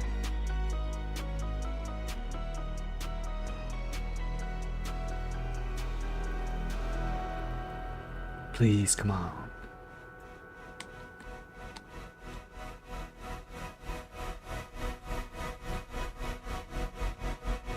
I think it was going up. It was going up, but just not fast enough.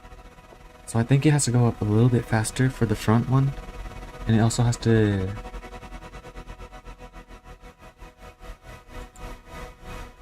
Or if the blade goes slower, it should be easier. So I think the travel speed should be slower. The length should be longer.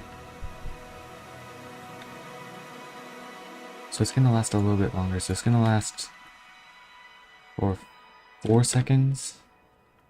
It's gonna last 5 seconds. Meaning the exit fade time is gonna be 2. And I don't think I ever use this tween info actually, because I stopped using the tween server, so I can actually remove this.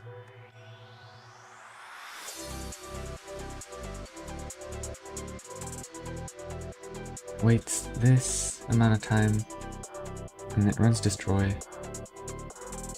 And since this isn't running by tween, I can actually just do it like this. Let's see how this looks.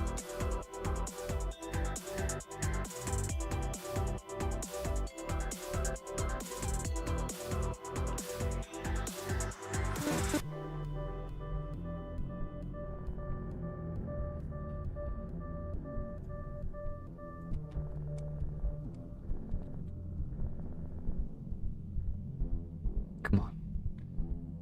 It is going up, it's just not fast enough, I don't think. It's also just server's lagging, so I can't really tell if it's like working or not. Yeah, there has to be a way to like hide the terrain. I wonder if there is. I don't want to delete it though. Or if there's at least like a way to like make a second world.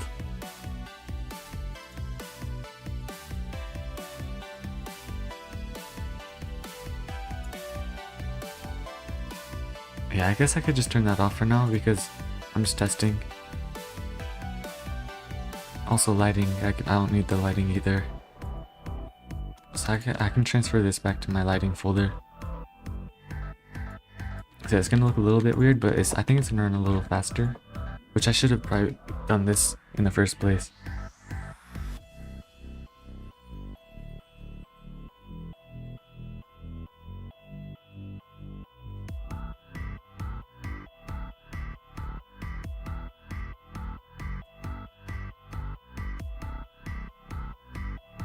Oh, I'll have to fix that later. But yeah, so basically,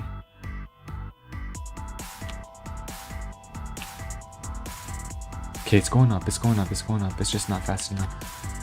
Okay. Are you trying to make it avoid the wall? Yeah, so basically what I'm trying to have it do is, when it's about to hit something, it starts moving up, basically. So like, if it's about to hit this ground, it starts moving up a little bit. And basically that's all I'm trying to do. It might be that this wall is just too tall. But also I want it to be able to kind of get up above this wall, so let's see, I'm gonna try... I think I'm gonna make it go up super fast. If it's about to, or actually I'll keep 1.5 and I'll do it by 50. Okay, and this should be the final run. And it should just go above the wall basically. And yeah, so the reason I'm trying to do this is because I don't want like abilities to just like go straight into the ground and then they're gone forever. Cause like if you're fighting against like a hill and then like you use an ability and it just goes into the ground, like that would just be unfortunate. So I'm trying to have it so that it will at least be able to like fix itself a little bit. There we go.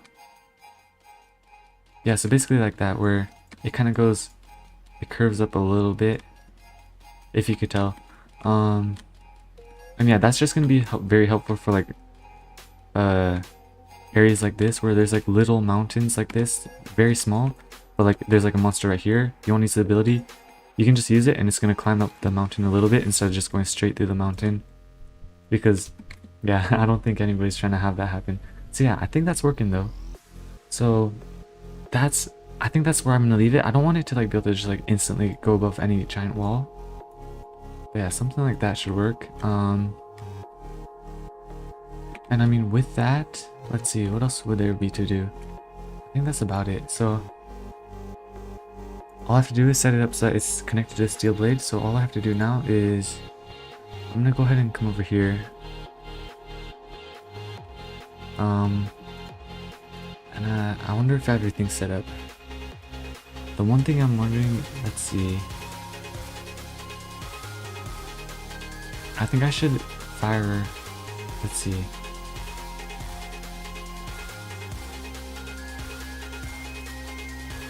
Toggle all particles named. I'm gonna go ahead and do something like this where when it initializes,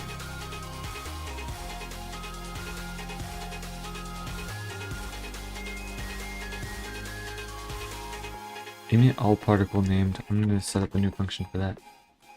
Function module.emit particle named.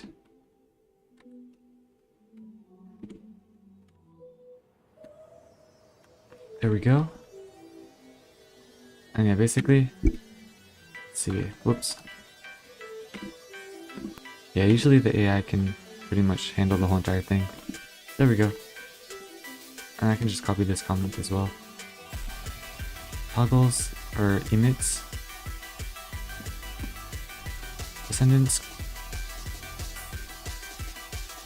by amount. There we go. And say this is just like when it initializes itself, it's gonna have a little bit of particles, so dot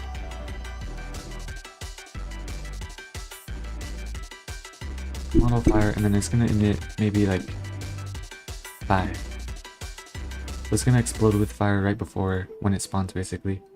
I just want to make sure it's working.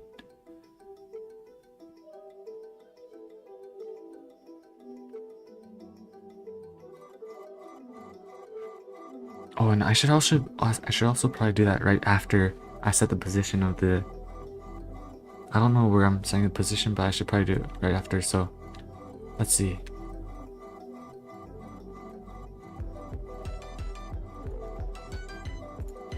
Okay. Yeah, I think I should do it like that. So, inside of here. Yeah. Okay, I'm doing it before. I should do it after, so like right over here. And then, let's see, what else do we have to do here? I think that's everything. Let's see.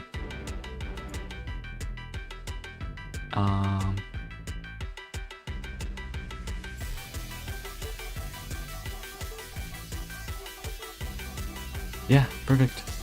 We can also remove all of this because we're about to start working on, and actually, I think I have a script for lighting. Where is it? I'm gonna go ahead and disable this. Or actually, I need this for the time cycle, so let's see. Well, I guess I kind of just gotta do all this, but the tweening.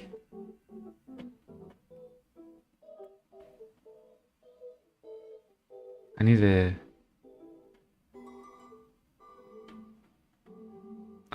Let's see. I guess,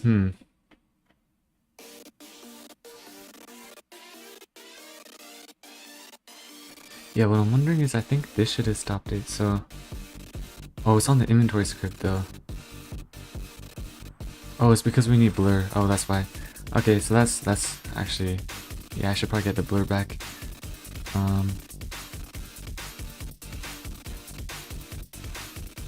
Yeah, I guess I'll need that for sure. But everything else is good. I just need to move this into ability storage. And then I think we're good to start testing. Let's see. And I was actually thinking, so for mobile abilities, since it's going to be a button, and I was thinking about like, cause with a mouse, you can easily like put your mouse over here and shoot an ability over here. But with a finger, you can't really do that. So instead, what I'm probably gonna do is basically when you press the ability button, you're gonna have to press again somewhere to say where you wanna send the ability for mobile players or something like that. Let's go ahead and test it though. Parent ability. It didn't fire though. I think I gotta parent it to workspace. But yeah, something like that. I still don't like fully know how I'm gonna do it, but I think that's kind of the idea that I had. So yeah.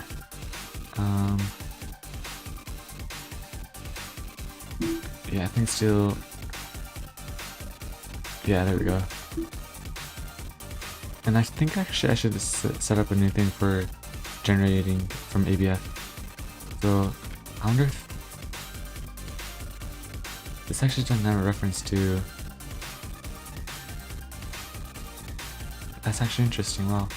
So what I'm gonna do here is I'm gonna come over here, ability storage. I'm gonna copy this. And I'm gonna put it inside ability functions. And I'm gonna need a reference to server storage as well, so local.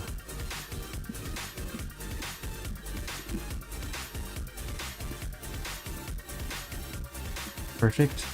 And then now that we got server storage, we can basically take it, and I'm gonna make a new function for this. So basically, function module dot spawn ability model, and then name ability name string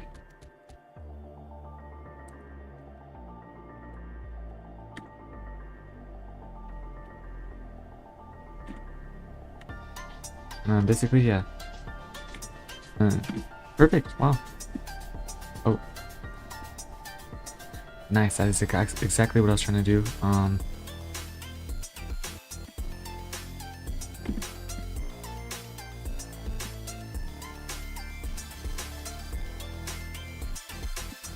I wonder if it would be a good idea to just straight up throw everything into a single function with the arguments. So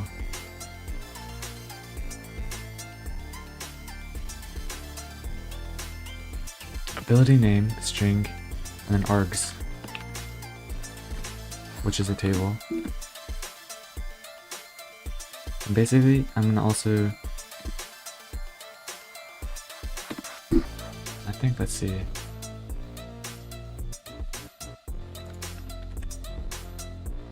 Oh wait, no.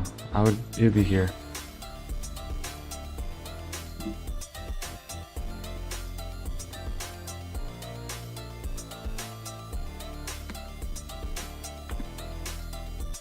Yeah, and then let's see. I think that's everything actually, and then I can throw this all into one function basically.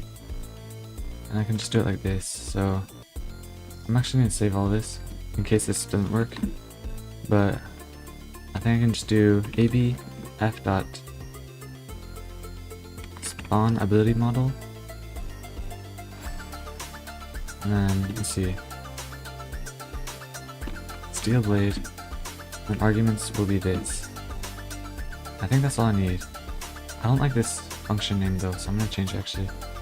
It's gonna be spawn ability. I think it's just gonna be spawn ability. Okay, let's see if this works.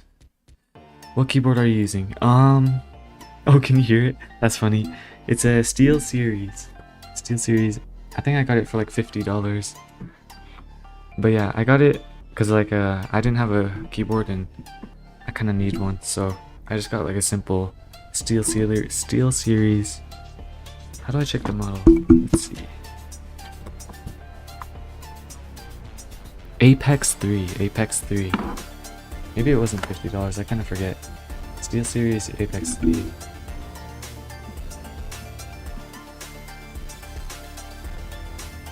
Oh yeah, dang, it's like $30 right now. I got it a long time ago. Yeah, so this is the one I have. Let's see. Yeah, this is exactly it. This is the exact model. So it's like $30. I like it. It's pretty good. I like it. But yeah.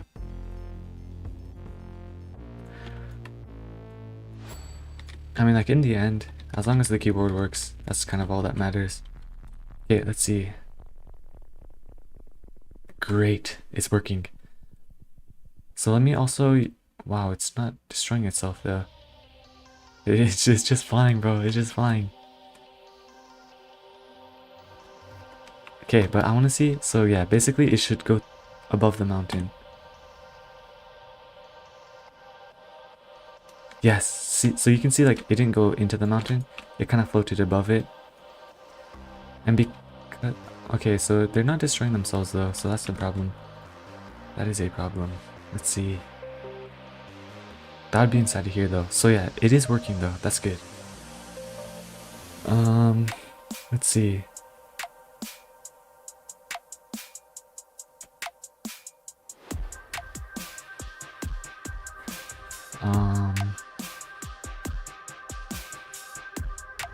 Oh, it's because I had it set up in this, so I'm gonna have to set it up in the initialize. So basically, it's expensive. Oh shoot, no. Yeah, I didn't think about that. Like in the USA, it's at $30 USD. But the truth is, like, I mean, as long as whatever works for you works. Like, honestly, I could be running a super cheap keyboard and it'd be perfectly fine. I just got this one because I like the color, like the RGB. But I mean, honestly, go for whatever you have. If I didn't have a keyboard, I would just use my laptop's little keyboard built in. But thankfully, yeah, I mean, I was able to just buy one of these ones. But yeah, dang. Anything for the dev, Brian said though. Anything for the dev build. But yeah, let's see. So yeah, I just gotta set it up so that task.wait. I think I just had it set up for like, oh, I kinda, whoops, I shouldn't have deleted all that. Init ability model.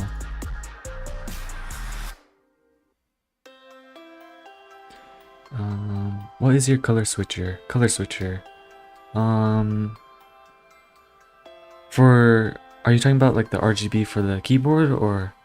Because if you're talking about that, usually what happens is when you purchase a keyboard, sometimes they'll come with their drivers, it's called, and it's something you download. So like for the Apex, basically there's an app you download called like SteelSeries driver download, and basically you just download this thing, SteelSeries. Let me open up real quick. Yeah, so Corsair K96. I actually have a Corsair mouse. So yeah, basically, I can show you the mouse actually.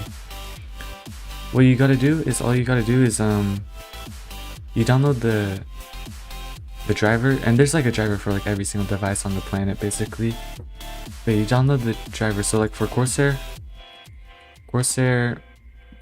K68, you just like look it up, Corsair.com, make sure it's on Corsair.com. You don't want to like visit some like shady website and get like a get a giant virus. But yeah, you can like come over here, perfect.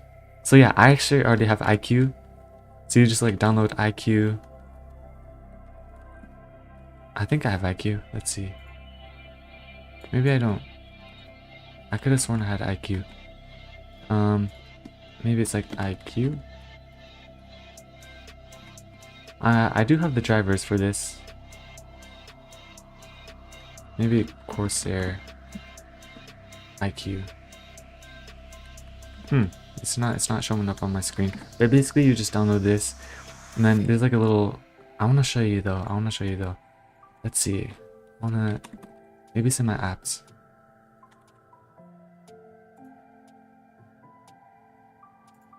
Let me go ahead and go into my settings. Corsair iCUE software. Oops.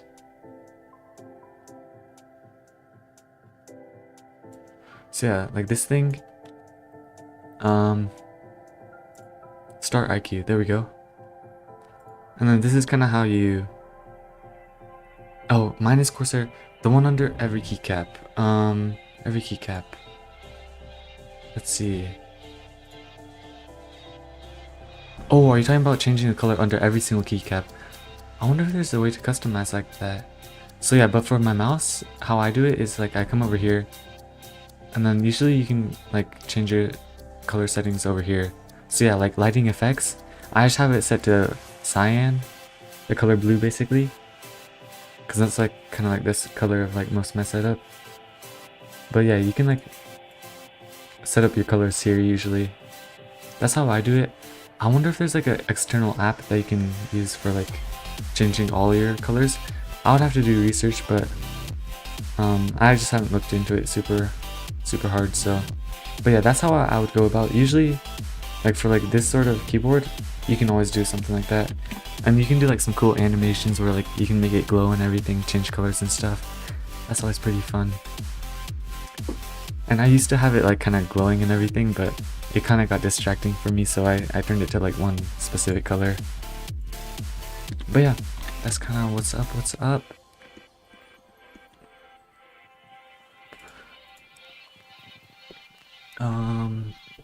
Yeah, init ability model. Let's see. I think that's everything. What was I doing? Oh yeah, that's right. So I was setting it up so that it would destroy itself after some time. So yeah, task.wait. I think it was like 6 seconds. And then it's gonna fire destroy itself, so it's gonna fire cleanup.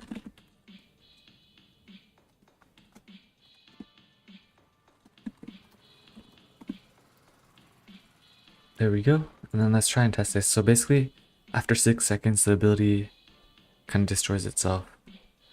It should fade away after 6 seconds, basically.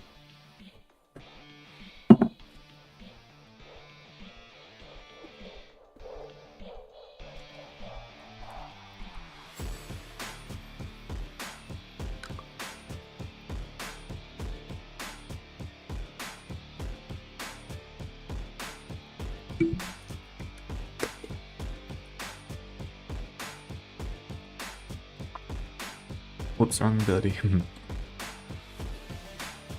Yes, I'm glad that this is working though.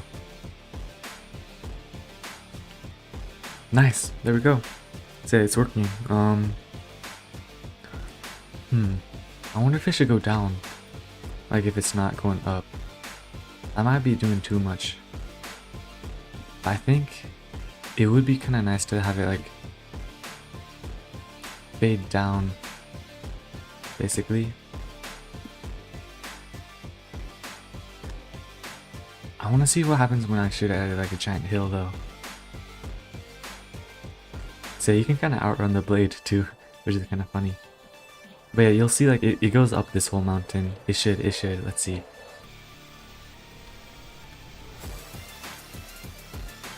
Okay, so it's not high enough to, it doesn't go fast enough up to, so yeah, I mean that's kind of how I want it. I don't want it to go like instantly just like oh, and I want to make sure it's going to the mouse. So I guess it should shoot backwards now. Perfect. So yeah, you can see instead of like using like the player's position, it uses like the mouse. And so yeah, maybe I will have it actually go down if it's not going up. Because I feel like that would be kind of fun. I'll try that. And actually, I think I want it to go up a little bit faster too. So yeah, how I'm going to do this basically is... inside of here, let's see. So it's going to go up either 2, and I think this is going to be 2 as well.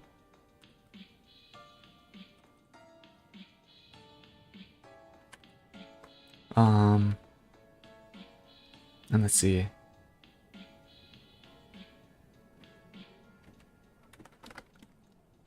If not up, move some, or if up move sum equals 0, then -1 or negative 0.2, 0.4, 0.35, else up move sum. Okay, that should work. Like the blue switcher, brown switcher, red switcher, black switcher, and white switcher. Let's see. What color is your switcher? Let's see.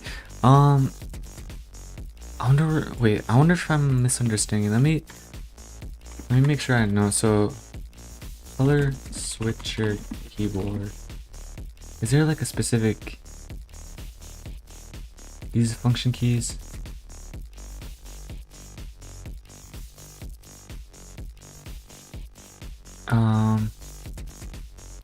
Oh, color switches. Wait, are you talking about color switches like the keyboard, like this thing? Oh, I actually don't know. I think these ones are like a custom. If this is what you're talking about, then these are custom, like they're not like custom, but like, I actually don't think these have color switches. They're like they're built into the keyboard. It's kind of weird. Because I've taken off my keycaps before and like, it was very strange. I don't know if I can, I wonder if I can pull up a picture. SteelSeries Apex 3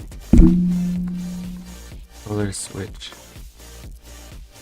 Yeah, it's like this. It's weird. It's really weird. Like this, it's like this. So I'm actually not sure like what type of color switch it is. It's like a hole, like a giant hole with a keycap that goes above it. Yeah, it looks like this, which is so strange. It's really strange. This is like the keycap. But yeah, I mean, either way, as long as it works, so I haven't had too many problems. Actually, I haven't had any problem, which is always good.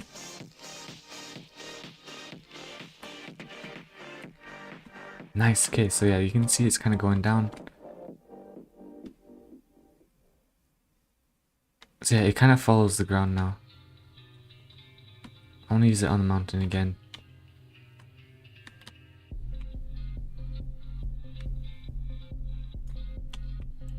Ba-ba-da-ba-ba. Yes. So you can kind of see it's like floating up the mountain. And I guess, yeah, the mountain's just too steep for it. But it does go up a little bit. Okay, and then it should go down the mountain as well. Yes. So now now if there's like a monster following you up a mountain, you can still use the ability to like try and kill it while going backwards. Dang, yeah. Yeah. Great. So yeah, everything's working. But yeah, I mean, keyboards are always pretty fun. I have a, let's see, I have a different keyboard as well. I got like from Amazon, but that was a long time ago, and it's like it's a pretty good keyboard, but it's like a Chinese one. I don't remember. That one was different, but yeah, it had like different keycaps. I don't remember what color they were, but they sounded cool. I like keyboards that sound cool. But yeah, everything is working. All I gotta do is have it glow. So I'm gonna go ahead and show and explore. I'm gonna come over here and I'm gonna have this glow tween. It's gonna run this glow tween and everything. It's also gonna remove this. So I'm gonna go ahead and pull up the new function glow. Oh, I'm gonna have to pull up the arguments as well. So I'm just gonna pull these arguments as well.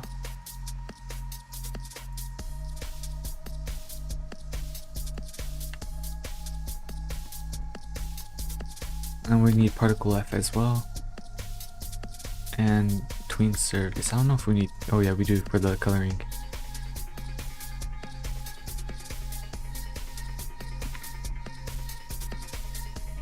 Almost every keyboard has switchers like a Gravistar.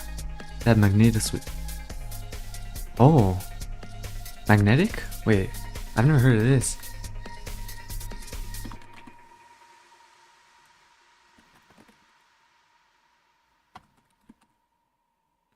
Magneto switcher? Maybe it's a, oh yeah, different language probably. Yeah, magnetic. Let's see. Whoa. What is this? This is interesting. Bro, my dream. I'll get this one day. Maybe. It looks really expensive though, I don't know. Dang, magnetic switch, how does that work? I've always been interested in keyboards. I mean, it's just like, yeah, $170, $80, that's so much money. It's just so expensive. Dang, this thing looks crazy though. It reminds me of what's it called? Like these holes on the sides. It's like what's it called? The mouse. The it's like a Minecraft mouse. What is the Minecraft?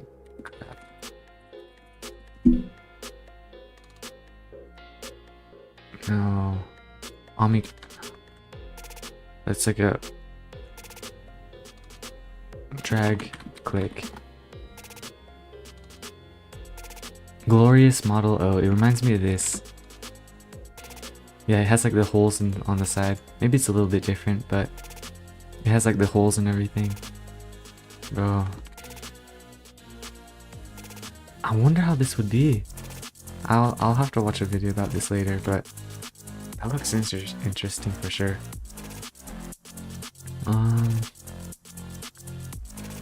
But yeah, Particle F, Twin Surface, Twin Info. I need a Twin Info, that's right. I can just copy this one.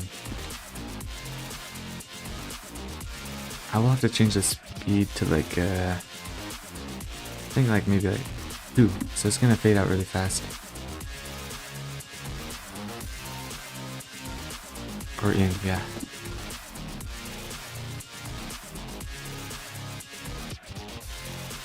And then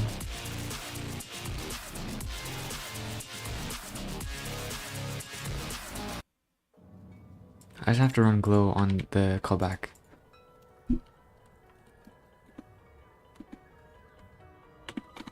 There we go.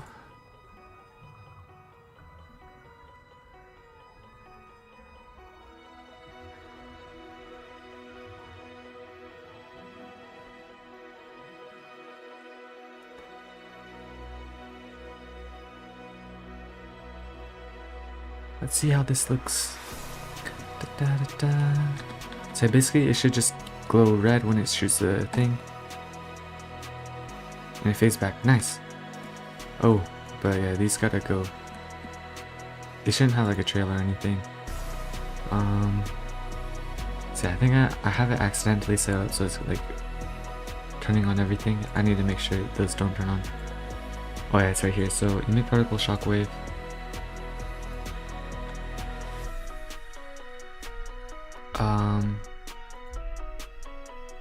Trail, I gotta turn off the trail as well. And then glow light, actually, let's see. Yeah, I think I just need the shockwave and the fire,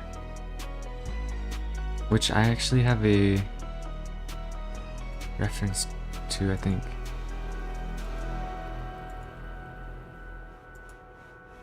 Toggle all particles name fire. So I'll do like a part f dot emit all with name, and then item object, comma fire, comma 5. Wait, comma name. Wait. Let me check the arguments again. So item object, comma amount, 5, comma name, which would be fire. Particle name. Wait, what? Oh, that's the wrong function call.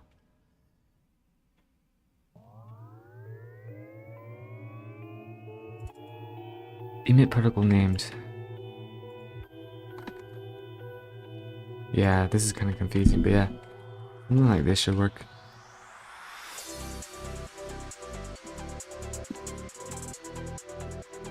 Amount 5. Okay, let's see how that works. Let's see how that works.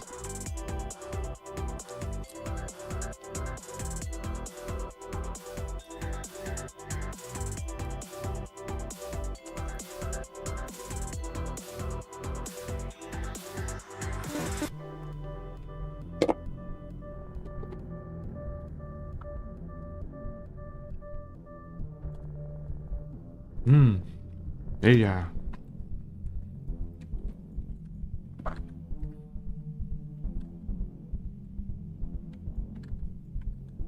did it just fall through the ground? I could have sworn I just saw it fly through the ground. Yeah, that would be bad if it's just going through the ground. Let's see. No, it seems to be keeping its position. Nice. Let's see.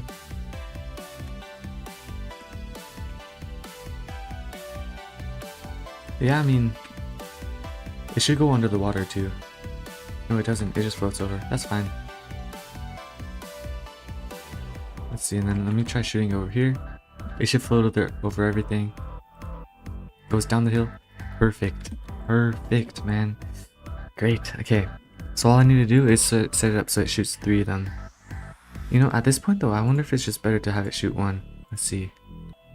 Yeah, I did say I wanted it to shoot at 3 though. 3 metal blades in the direction of the mouse. I think I'll still have it shoot at 3. So yeah, let's see. I'll have it shoot 3. Yeah. How am I gonna do that though? Let's see.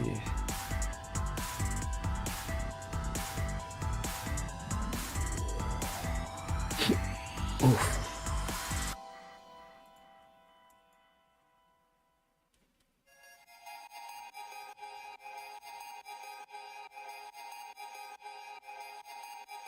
Oh yeah, it's over here, it's over here.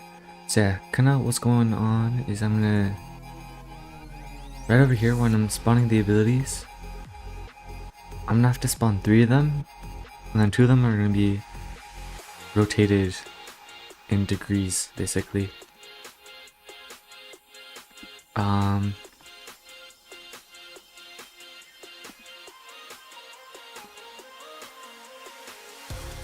End position.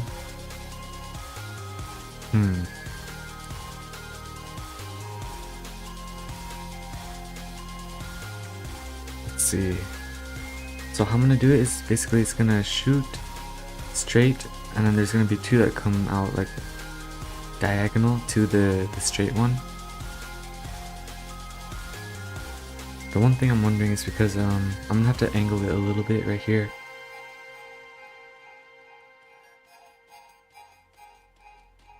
I wonder if I should just put a second value called angle.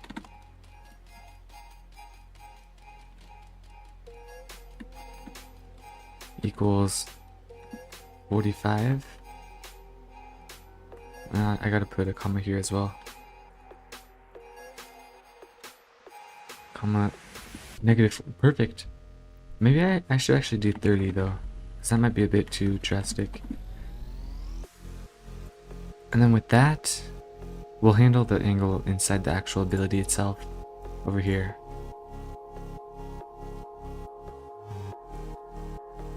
So basically in the direction, we're gonna set it up for the angle.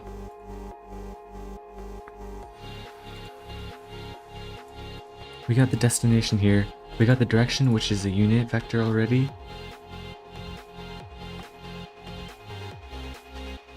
Direction dot, I wonder, okay, I'm gonna look up how to rotate, so I just want to be able to rotate this, I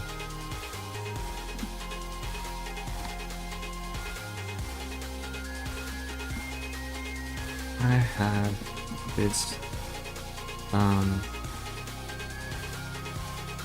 movement vector, how to rotate it 45 deg to the left, and then I can just replace whatever it gives me with the actual variable.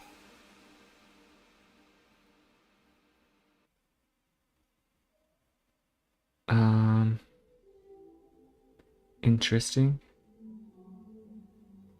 Yep, cool. That will probably work.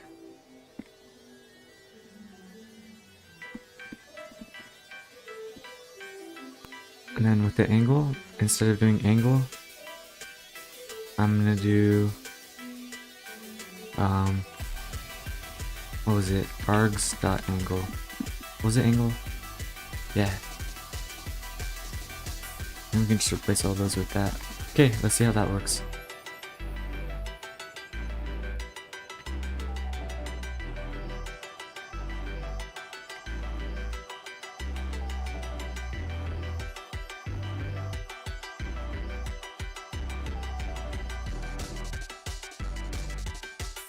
What switcher do you think is the best? Oh, I don't know. I don't know. That's hard. Well, I don't know what it's called. I don't know what it's called, but the one that's like a very soft. It's like a. I can't even make the noise. It's like a. Is there like a website where like I'm gonna do this on a different screen, but like keyboard click sounds test. Keyboard which click sounds test. There's gotta be a video. Mechanical keyboard testing database.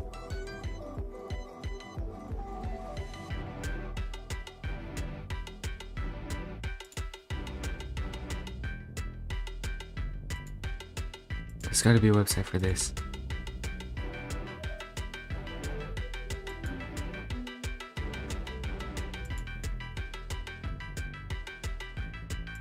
Alright, this is like a whole review website. I'm not trying to.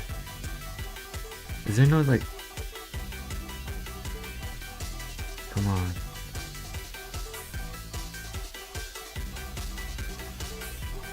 There's gotta be a video or like a thing where you can just like click a button. Okay, I think I found a video. Let me turn off the music for a second. We're gonna listen to this. This is gonna be something. No way TikTok shop is selling magnetic switchers for free. Bro, no, that's a scam, bro. Don't put your address in. Nothing is free. Okay. Oh, they're playing music. I don't want to get like copyrighted. No, not this one. I don't. This one's alright, but like.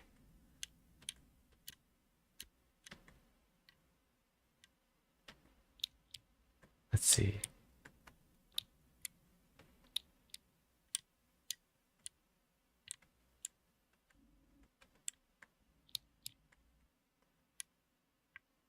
Oh. I don't know.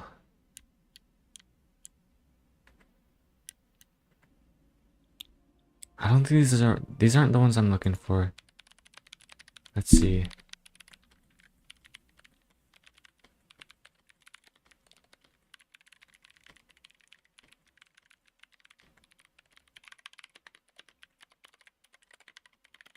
No, not these ones. I don't think I'm gonna find it here. It might be pink. I forget what it was called.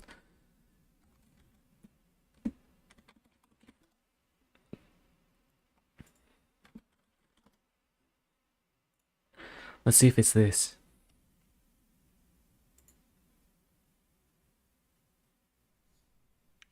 I think it's this. Yeah, I like this sound. I like this sound effect. Wait. No, maybe it's not this. Oh, yeah. You hear that space bar. Wait. That's the one. That's the one. It's like a chick chick chick chick chick chick. I like that. Space bar. Let me play that one more time. Yeah, that's my favorite one. Whatever. So I think it's pink. But yeah. But let's see. Is everything working? What in the world? So they're going like wrong directions. Something's going on. Dang.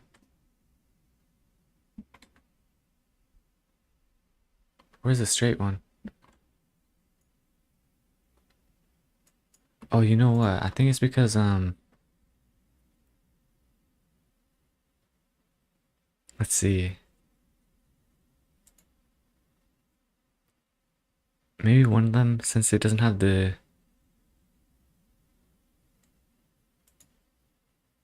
if not args.angle. If args.angle, then we'll do all this.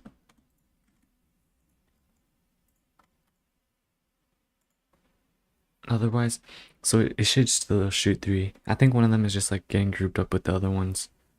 We'll see.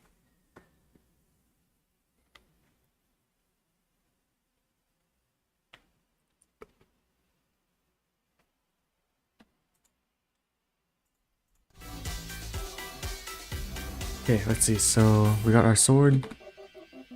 Press 5. Now they're all stacked together.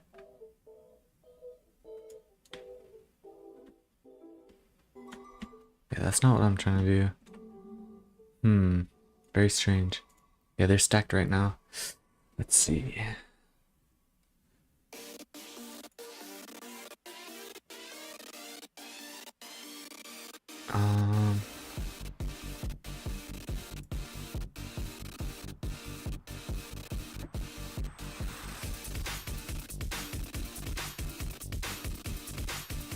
I don't think this is doing what I'm trying to have it do. Yeah, you know,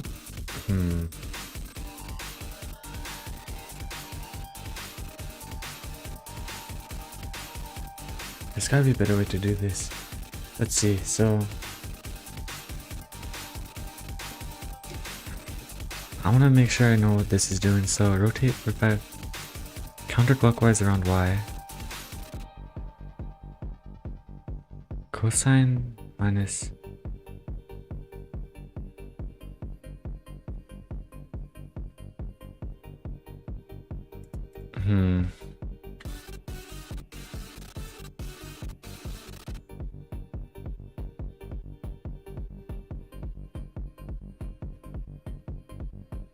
I don't know.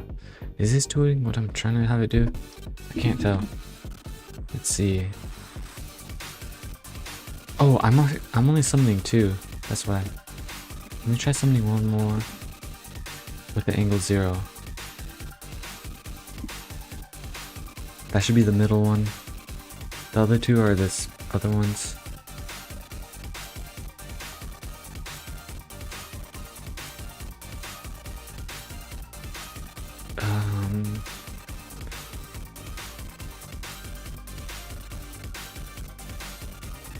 Let me try 45 as well.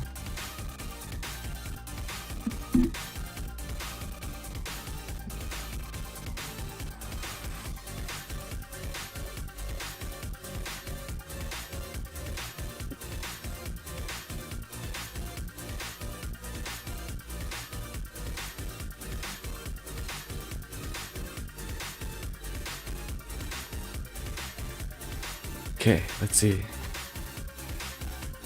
5. Is it shooting 3? I think it shot 3, but like they're all in the same position. Yeah, they're all in the same position. Let's see. Well, it's kind of cool though. But yeah, they're not like angled. That's interesting. Let's see. I wonder what the AI has to say about it. I just don't know really how this stuff works. It's probably because of this. Let's see. What's wrong?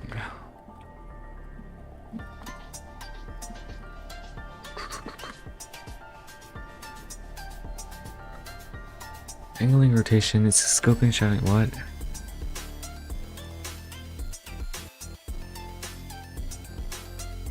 Oh, that'll do it. That makes sense. That does make sense, actually.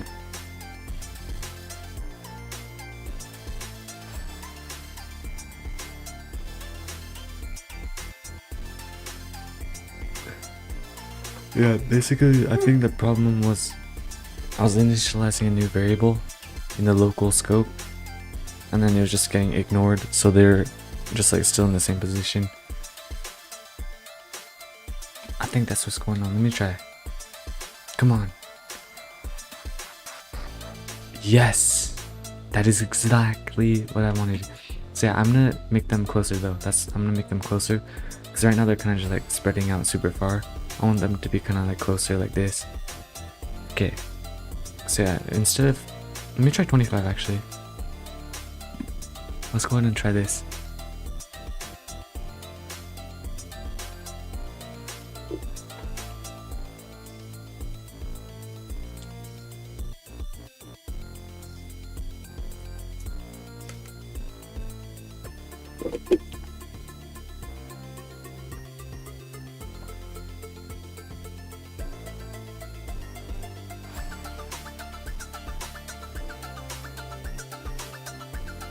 Okay, I'm gonna test it on some enemies. Let's do this.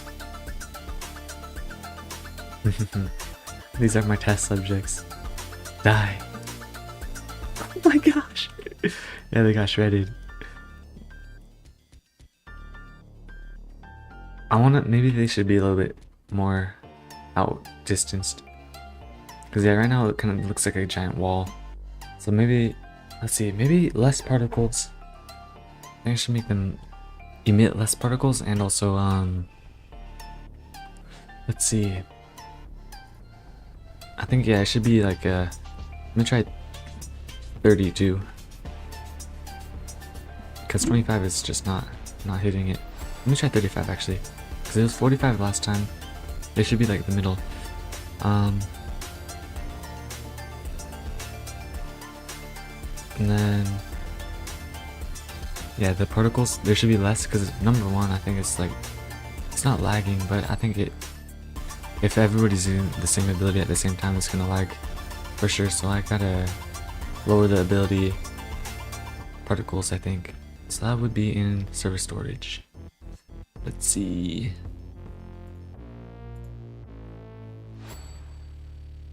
So yeah, over here, inside of here, I'm just gonna lower these emission rate. So yeah, maybe I'll try like 25.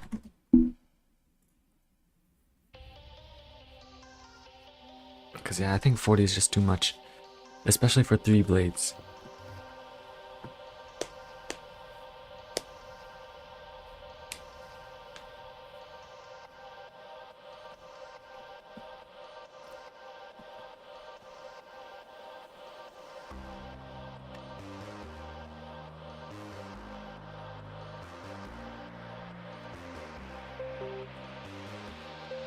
Okay, here we go. Whoa. Not exactly what I was trying to do. Kind of going backwards now. It's kind of interesting. Why is it doing that actually?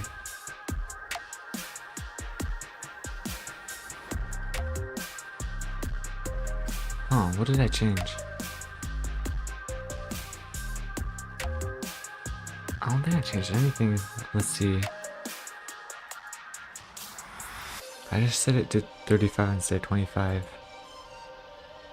Did I change anything here?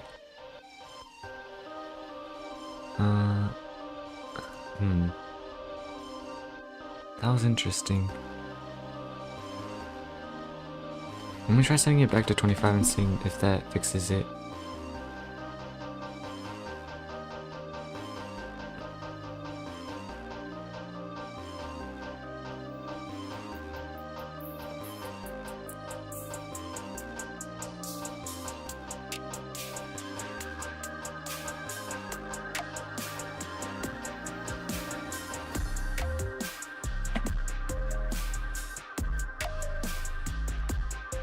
Okay, wow, so with 35, it just goes the other way. That's kind of interesting. Very interesting.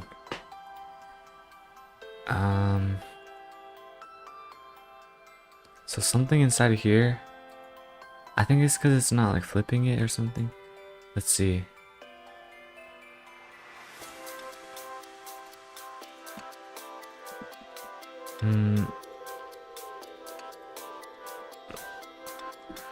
When I set angle to 25, it works, but when I set it to 35, it goes reverse and the blade goes backwards.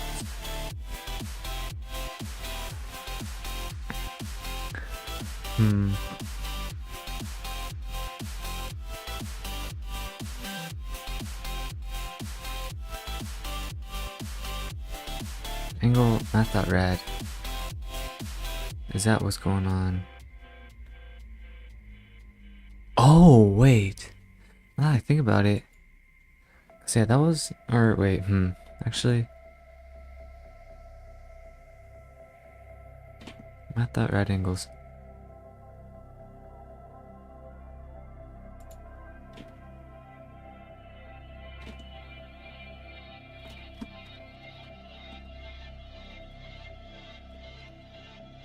guess I could just do like a...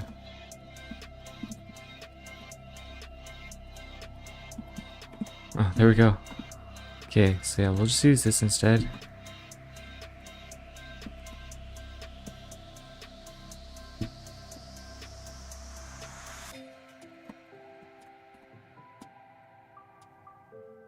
Why is everything interesting to you? Well, I mean, number one, I think it's good to be interested in everything, because if you're not, then you're always gonna miss out on something. So the more you know, the less you miss out. I don't know, actually. I think it's just fun to be able to like just know different things though. Like for example, if I didn't know how to do music, I wouldn't be able to make music for the game. Okay, I think it's working now. But yeah, like if I wasn't able to like, if I didn't have an interest in music, I wouldn't be able to make music. It's like being able to just be interested in something lets you like use that interest in other areas.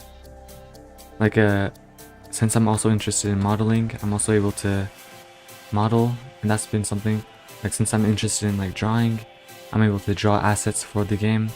Since I'm interested in like making stories or something, I'm able to do that here because I've already like practiced it before. So just being interested in something will always help you out in different areas that you might not expect. Especially in game development where like basically everything is combined. But like, I think the more stuff you're interested in, I think you just become more well-rounded or something. And I think it's working. Great. Let me try it one more time. Let's test it over here. Yes. It's beautiful. It's beautiful. And also, if I didn't have an interest in coding, bro, this game would not exist. None of this would exist. Like the fact that I'm even interested in game development is what is the reason even any of this exists, which is kind of crazy. If I never learned about video games, or at least the stuff I was like, if I didn't like, let's see, watch the stuff that like inspired me, none of this would be here. And it'd probably be worse if it did exist. But yeah, like, you just gotta be thinking about where you can use stuff. Like anything, basically. But yeah. That's working, though. And I think I just gotta make it do less damage, because right now it does like 1 billion damage, I think. It was like 100 damage. Touch to defend. Oh, and also, I gotta set it to argument, so let's see. Character. Yeah, I gotta set the character value. And I am wondering, let's see. Where should I set the character value?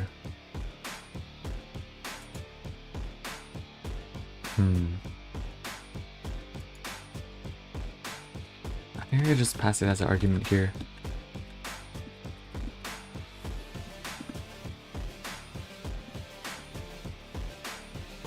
I think doing it like this would work.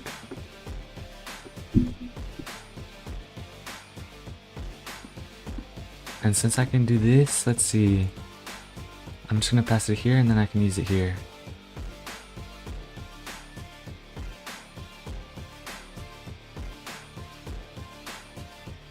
And see, I'm gonna set the value of the character here.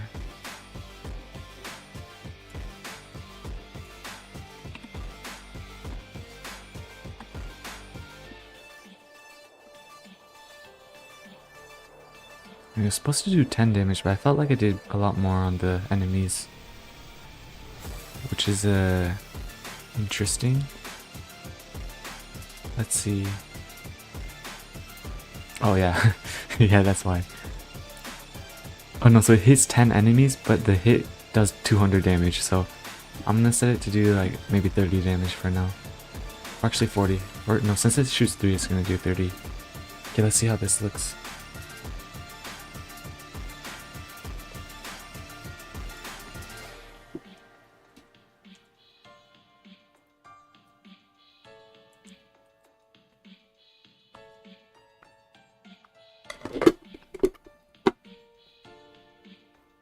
And then we're gonna test it on an enemy.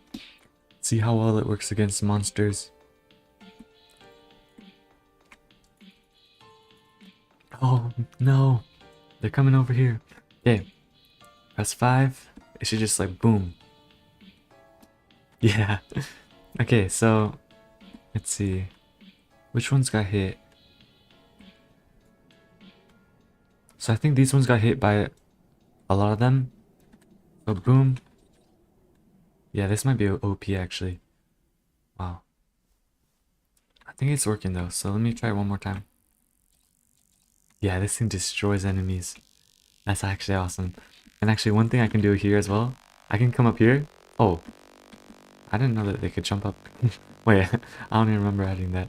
I can drop it, shoot it, and it goes down. The ability goes down, so I can just like stay up here and just farm enemies from here. But it's also gonna take mana, the ability, so die.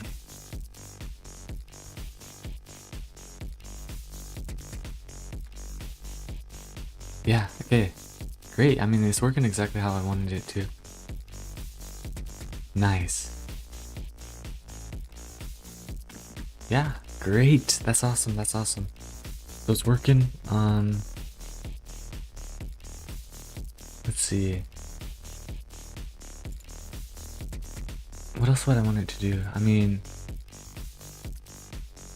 I've already replaced this to-do. Let's just make sure I hit all the to-dos. Yeah, hit all the to-dos on here. To-do. Okay, I think that's everything. I think it's finished. Let me make sure spacing is correct on everything. Actually, this should be one space. Oh, actually no, we gotta make this. Mana consumption. Oh, we'll do it 30. It's gonna take 30 mana. Cooldown is gonna be 15 seconds. Health consumption 0. Mana consumption 0. And those are by percent. Okay. I think that's everything. Let me do one final test. And if it's working, it's working.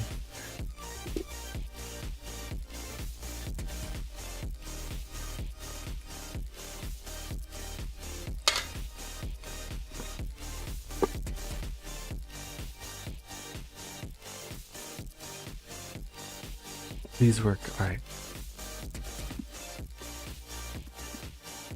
So you can see in our inventory, we got the two abilities. I press 4, it uses the first ability. You can see it's on cooldown, it's charging back up. It gives me strength and everything, that's kind of what it does. The other one, press 5, boom, shoots out 5 spikes. It's on cooldown, and I can't use it, and it uses the mana as well. Yes, it's working.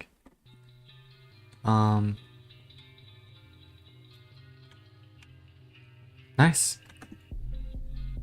Let me try using it one more time.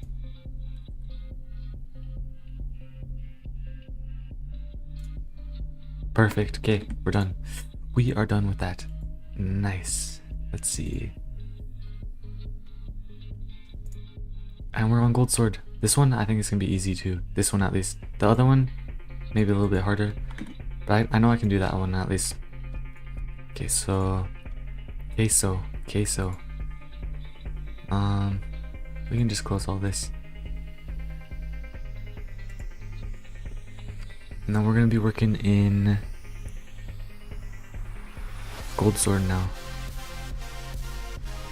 Tier 2. And actually it's gonna be a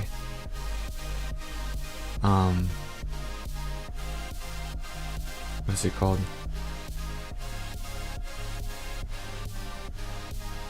On initialize, basically, like a... Because the thing is, it's a passive, so it has to do stuff when it gets equipped. So that'd actually be here. So, server use effect, I'm gonna do print using Gold Sword. Print unusing Gold Sword. Let me just double check that this is working. So basically when I equip the tier 2 Gold Sword, it should print those, and when I unequip it, it should do unprint it. Hopefully this works. And that way I can have it do like a little passive where it gives me extra gold or extra points. Gold sword give me extra gold. That'd be interesting.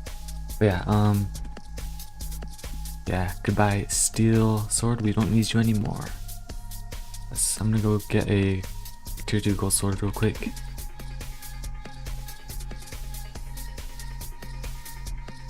Do I already have one actually? Let's see. Gold. No, I don't. I have a bunch of ore though. Okay. Oh, I need more coal though. I need more coal. Boom, boom, boom, boom, boom, boom, boom, boom, boom. Okay. I'm gonna craft up some gold real quick. 1, 2, 3, 4. Okay. So I'm gonna make a tier 1. I'm gonna make a tier 2. And let's just stay on tier 2. And using gold sword, it did the print when I unequip it. Unusing, yes, okay. Nice. So all I gotta do is basically have a little stat on the player, like a points multiplier, and it's gonna increase the points multiplier, and it's gonna decrease when I unequip it. So how I'm gonna do that is basically, where is it? Starter player, player values. I'm gonna do multipliers.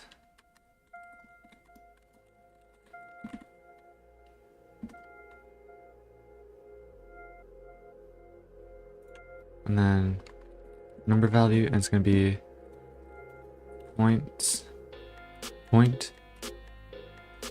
multiplier. Point multiplier. It's gonna be 0. Or actually, it should be 1. It should be 1, and then it increases to like 1.5 or something. And how much does it increase by? Let's double check. By 10 points, 10%. So use effect, player dot character dot, or actually I should probably add this as a player function. So I'm gonna have to go to replicated storage, player functions, or get player data field parameter. Yeah, actually plrf dot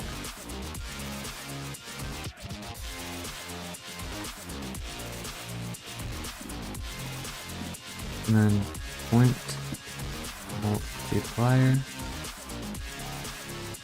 dot value plus equals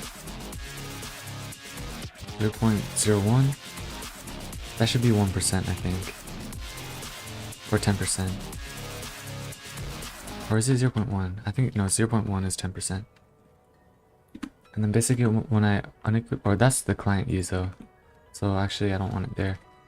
It's gonna be here. And then in the server unuse, it's gonna be minus equals. Nice. Let's see what else I need. I think that's everything. And that's on the tier 1 or tier 2. But also, let's see. I need it so that the what is it called? The multiplier actually works, so I'm gonna have to like get the points. But wherever I'm adding points to myself, which I could actually check in the give points, where would that be? I'm gonna check from entity, so inside of server storage entities, I'm gonna check on the hog. When it dies, I probably shouldn't open this on stream. Actually, I mean, it doesn't really matter that much. Yeah, I hear. Just for security reasons, I'm probably gonna open this off stream or over here. Hog state machines. This is gonna be. Well, actually no, because I'm gonna be designing a new version anyways. So no, I can do it over here actually. Let's see, where would it be though? Hog state machine, so this can be over here. I just need to figure out where I'm adding points to the player. I'm doing it like this. Oh. Yeah, that's not a good way of doing it. I'm gonna add an external function for adding points.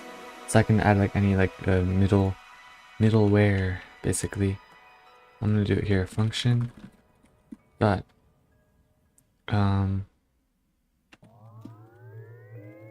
points to player, comma, amount, number, basically.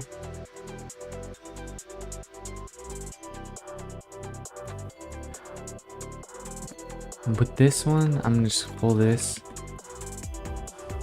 field parameter. I'm gonna do the player, and this is data, so I just want the field parameter actually. Let me double check that this is the same.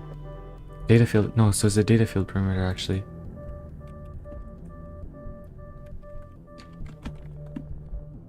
Player, and then field, so points. Was it points or point? Points, okay.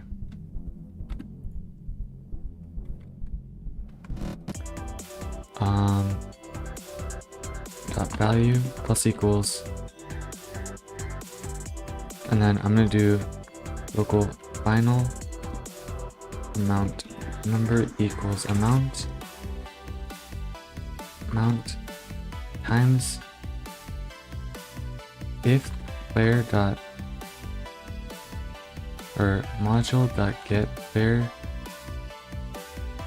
field player dot character comma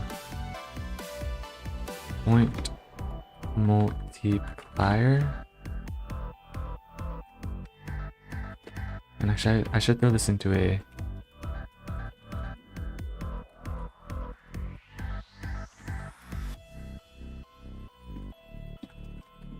like this times equals if it exists, so if then and plus equals final amount, and then basically for all the enemies, which I guess there's only one enemy, so thankfully all I gotta change is here. But yeah, I'm gonna do it like this. So basically int f dot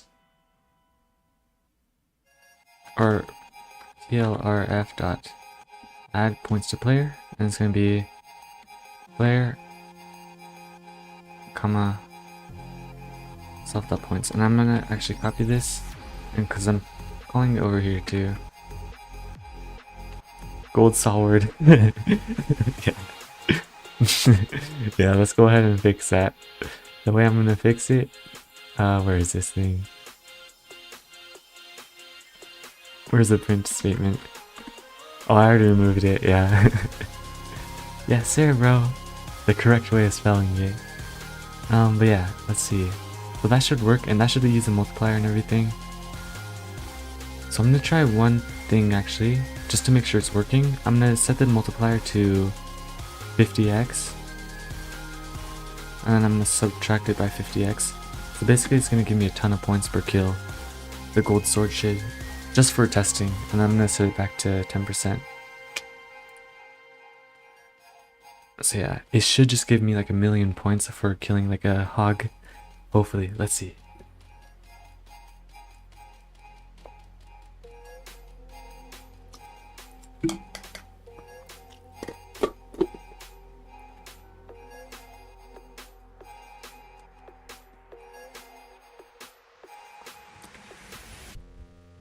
Spawn some enemies. So right now we're at 600 points. I think these guys usually give me like 3 points, so it should give me like a... Yeah, okay, it's working. I think. Is it working? Yeah, oh my gosh. I'm getting so many points right now. Yeah, the multiplier is working. Yes, sir. This is great. Worked first try. I didn't even... Wow, that's kind of crazy. It worked first try. So yeah, this is working. I can cross this off already.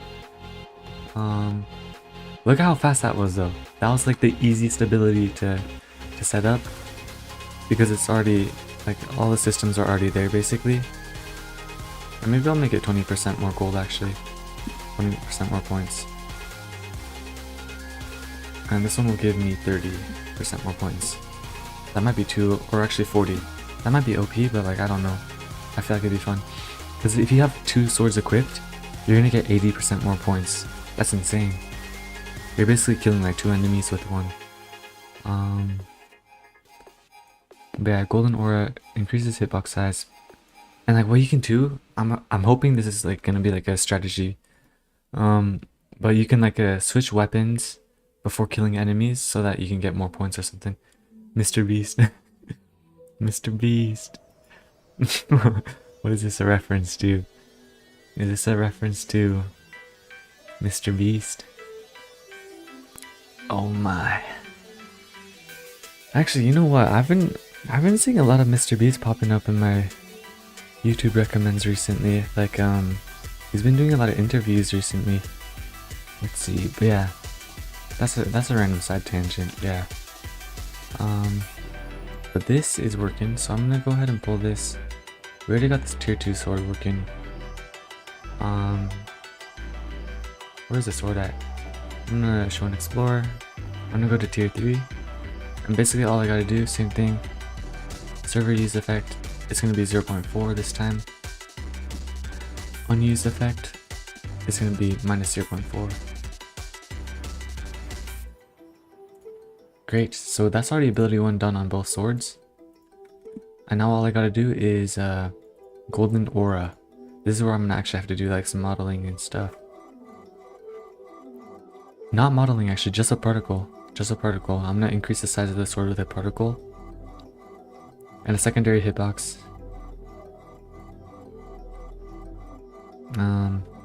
That should be easy actually. Nice. Okay, this is gonna be easy. I love it when it's easy. Okay, so basically, I'm gonna have to open up or actually, what time is it? Oh shoot, oh, it's 4 o'clock. Oh crap. You know what? Actually, we'll probably end it here because I have to go somewhere in like 6 hours. That's kind of crazy to think about. So yeah, actually, I'm gonna end it here probably for the stream. Thank you so much for watching though, bro. But yeah, the gold sword should be super easy to finish. What's up after that? Silver sword. This one is probably gonna be a little bit harder. Platinum sword. That's gonna be easy. Yeah, that was an easy ability to implement though. So yeah, next up is gonna be this and then all this stuff. We still got a bunch of swords to go, but I think it's getting faster. I think it's getting faster. I can feel it. I can feel it in my bones. But yeah, that's gonna be about it for the stream. Thank you so much for watching. Make sure to like, make sure to comment, make sure to subscribe. And I think that's about it. Yeah, alright. Have a good rest of your day, guys. Okay, bye-bye.